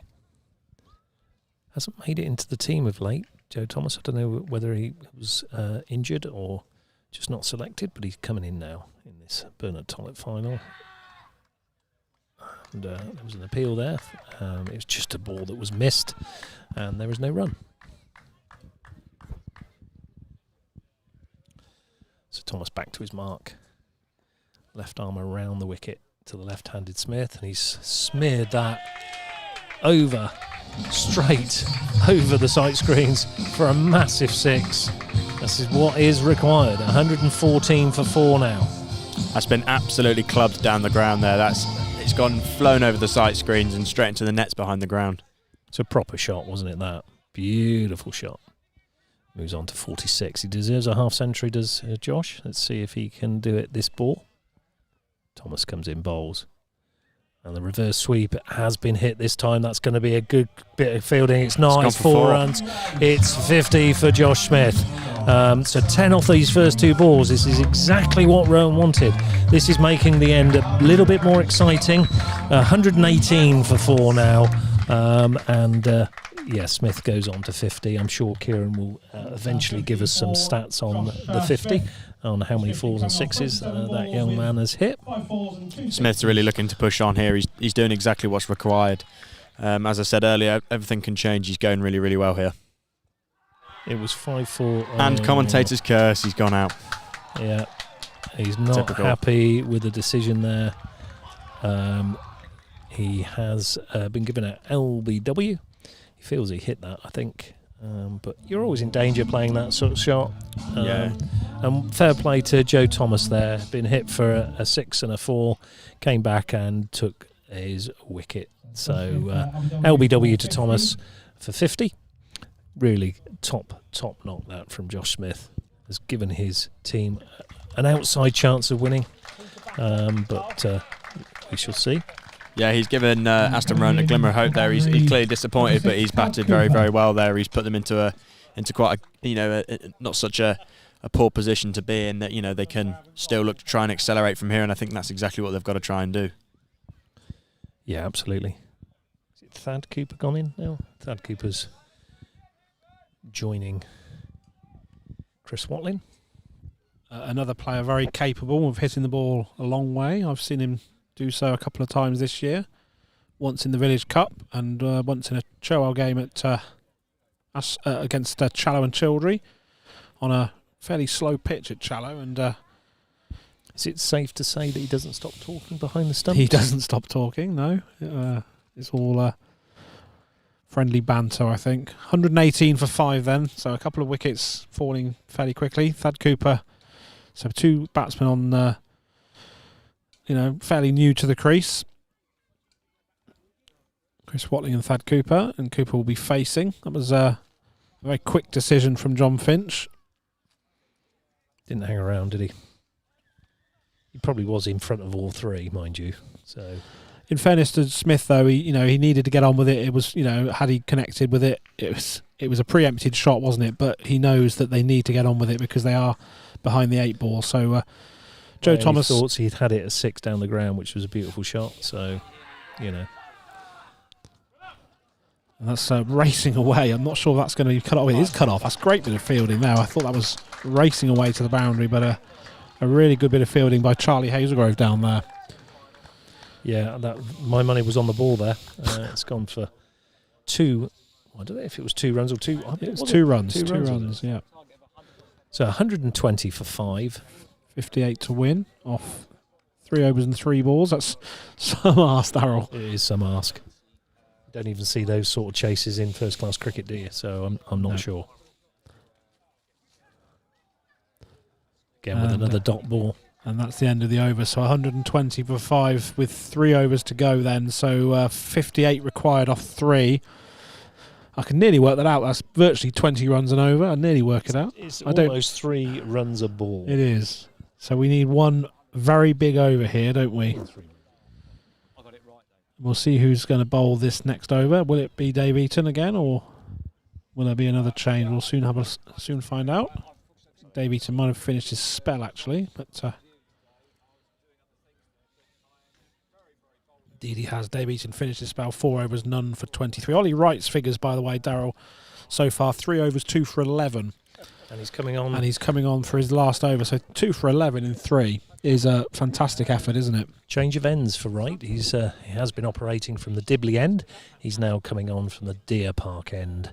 So let's see if he can still be as productive as he has been otherwise. So we will see how this over pans out. Sun has gone in here at Wormsley. It's still not cold though, is it? It's still pleasant. Still warm. Still warm. So Ollie Wright's been the pick of the bowlers today for sure. In a T20, if you can bowl 3 overs for 11, you're going to be fairly happy with that. And he's picked up 2 key wickets as well.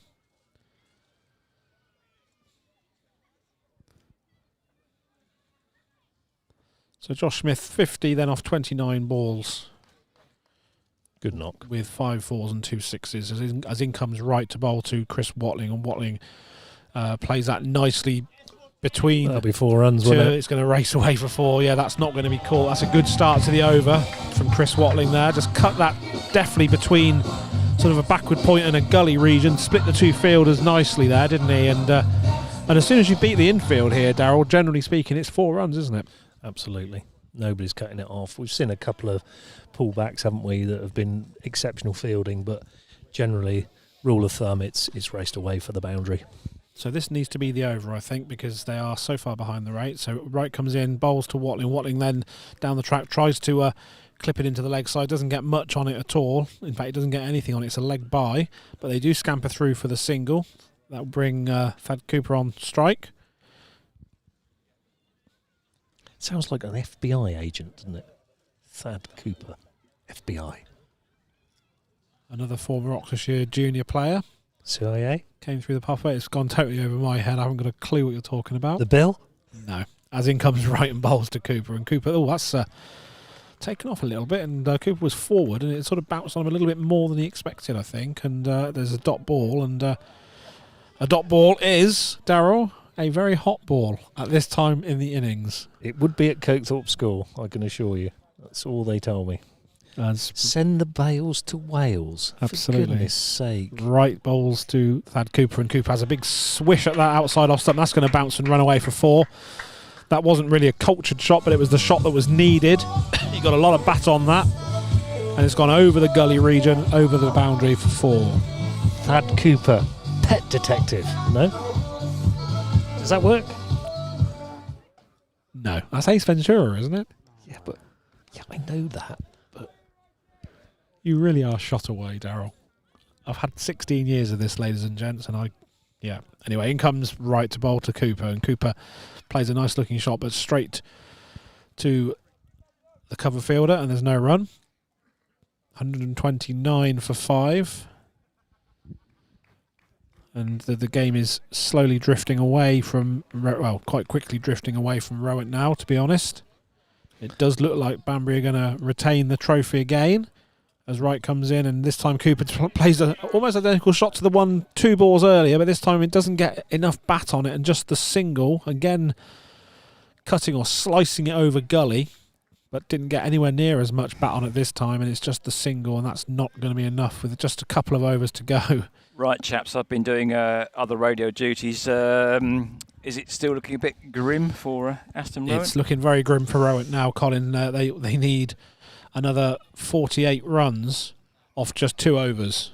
Which I think, even with my predictions from the first game, looks like a long shot. I don't understand it. I mean, they don't seem to have played with much urgency this afternoon, which is curious. In a final, you'd have thought you'd have really gone for it, I think. But I think you've got to give some credit to the Banbury bowling and fielding. I think they fielded really well, actually. I think their ground fielding's been exceptional. The catching's been pretty good. The catch from the wicket keeper, from Ali Short earlier, the one that was sort of taken above his head, was a good one.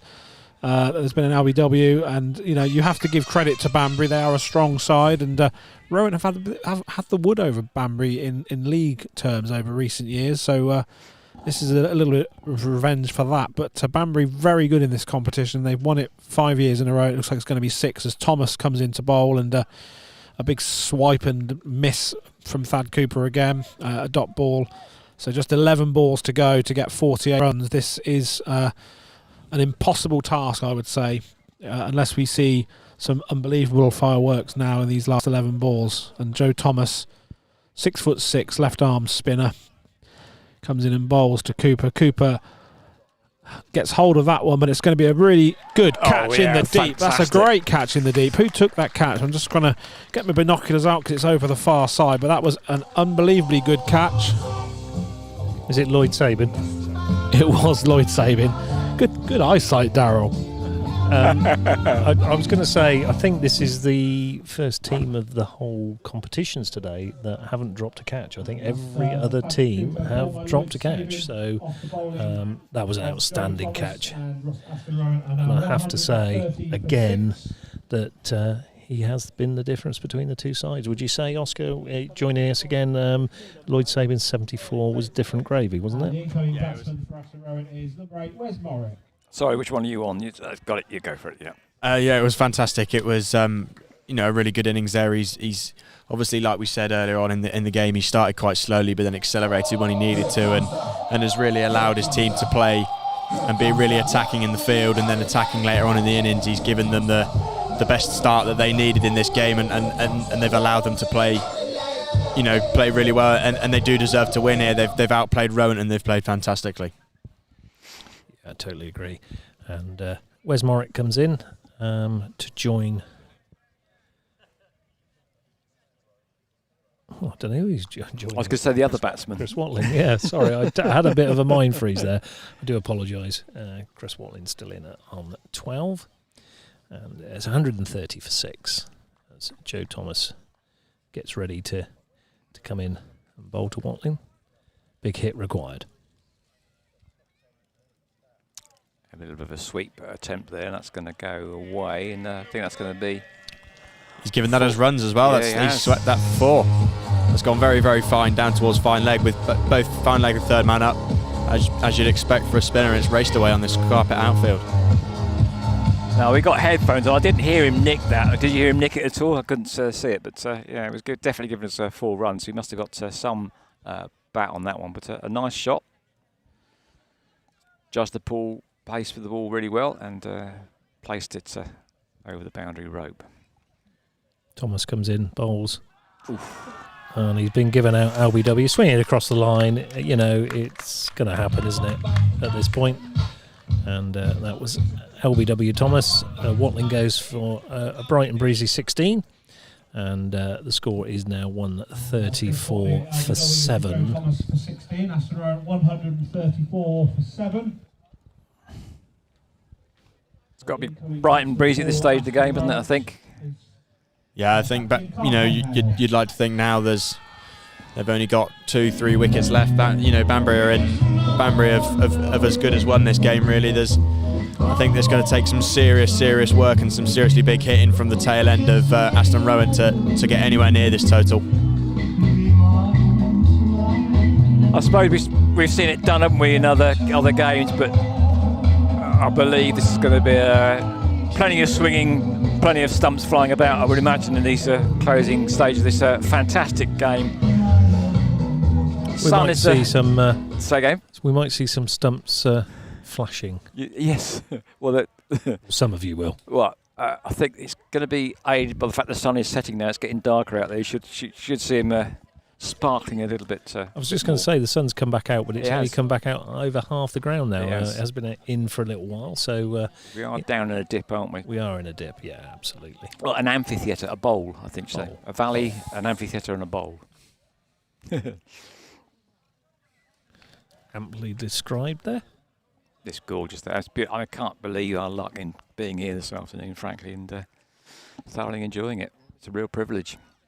Yeah. And watching some fantastic cricket too. Some youngsters coming on, which have been brilliant. I mean, this pathway thing where they bring the kids through and give them this exposure to a game that means something in front of a crowd. Fantastic. Brilliant.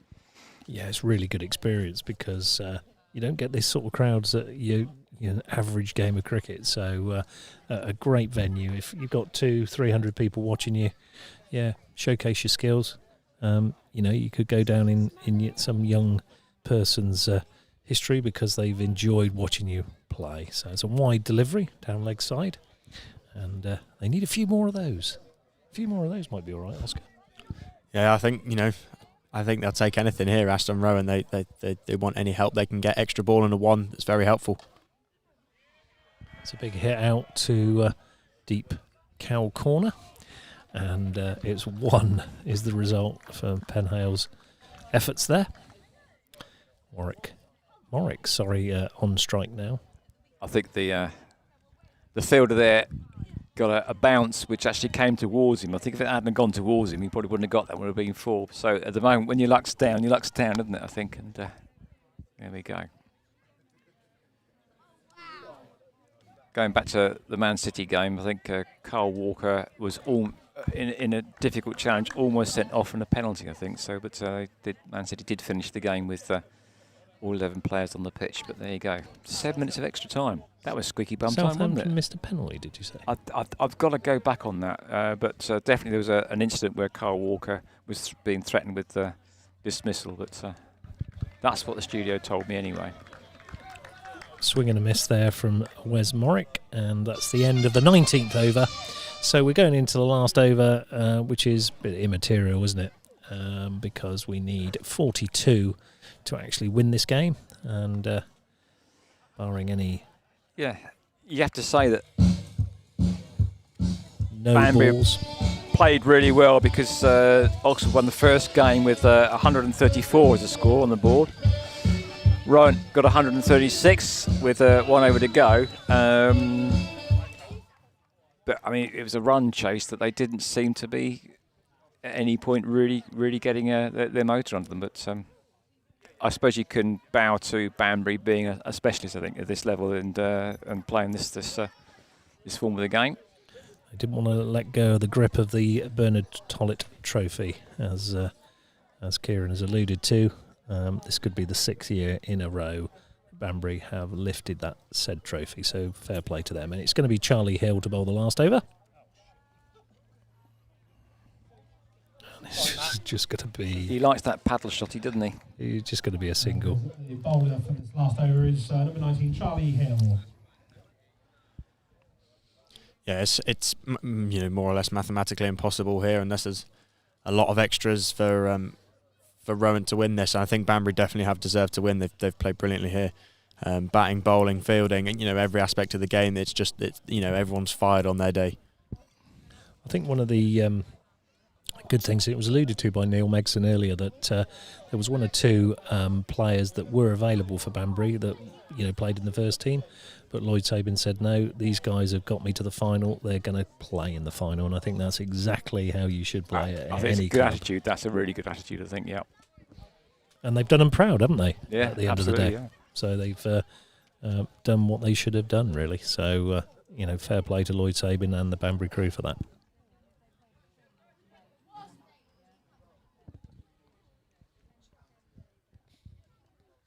Swing and a miss. So there's going to be lots of swings and misses in this last over, but it's been a fantastic afternoon and morning. The game this morning, well, it's been a fantastic day again, Colin, hasn't it? We've been so blessed with the weather.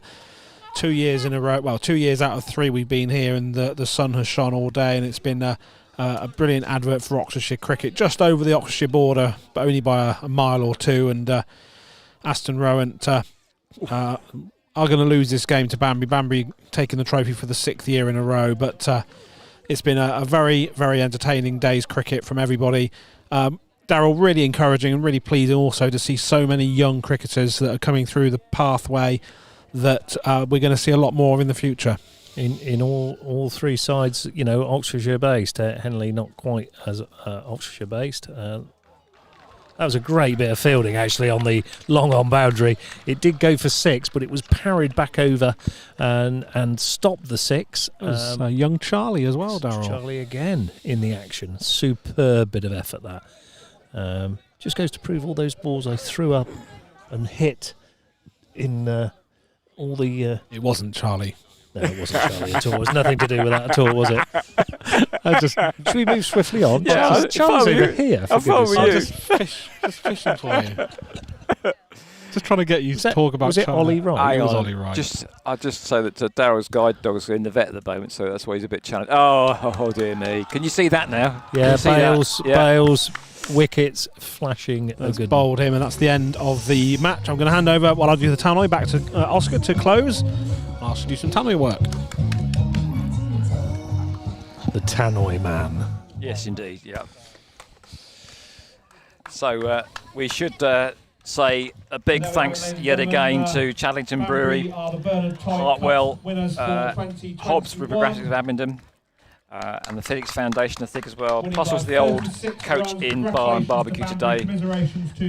We should say thanks to the families of both Wilf Bennett and also Bernard Tollett for today for a fantastic 2 cup finals here, and we should also, I think, give a special mention to the Porter family, the Porter Fund, in memory of Simon Porter as well, who've paid the entry fees for all of this afternoon to make sure that there was the widest possible entry into this competition. You can hear Kieran Bushnell doing the PA announcements there, cutting over there, and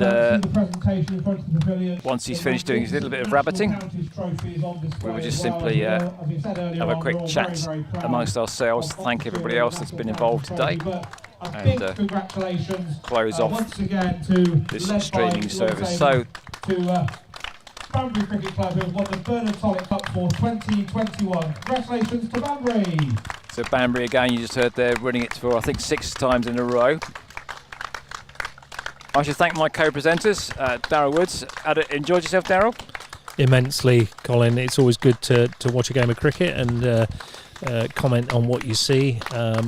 Probably doesn't always get it right, but we hope you've enjoyed our live streaming today. But yeah, thoroughly enjoyed the day. It's been brilliant.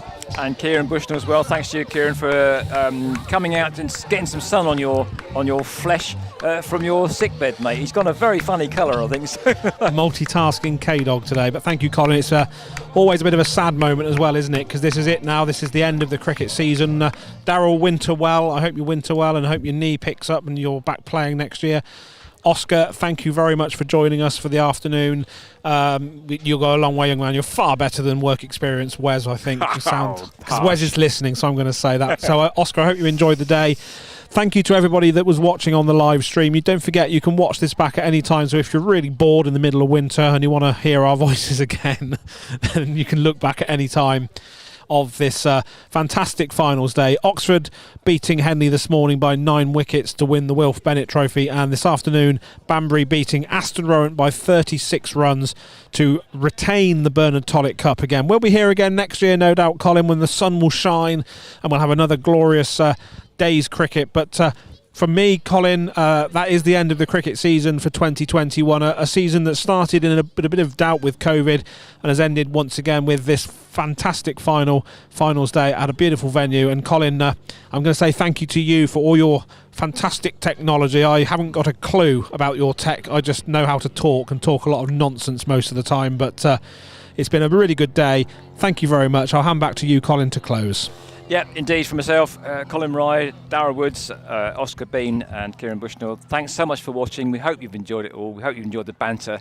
And please don't go anywhere near K-Dog with a donkey, because they have a taste for his flesh. Bye for now.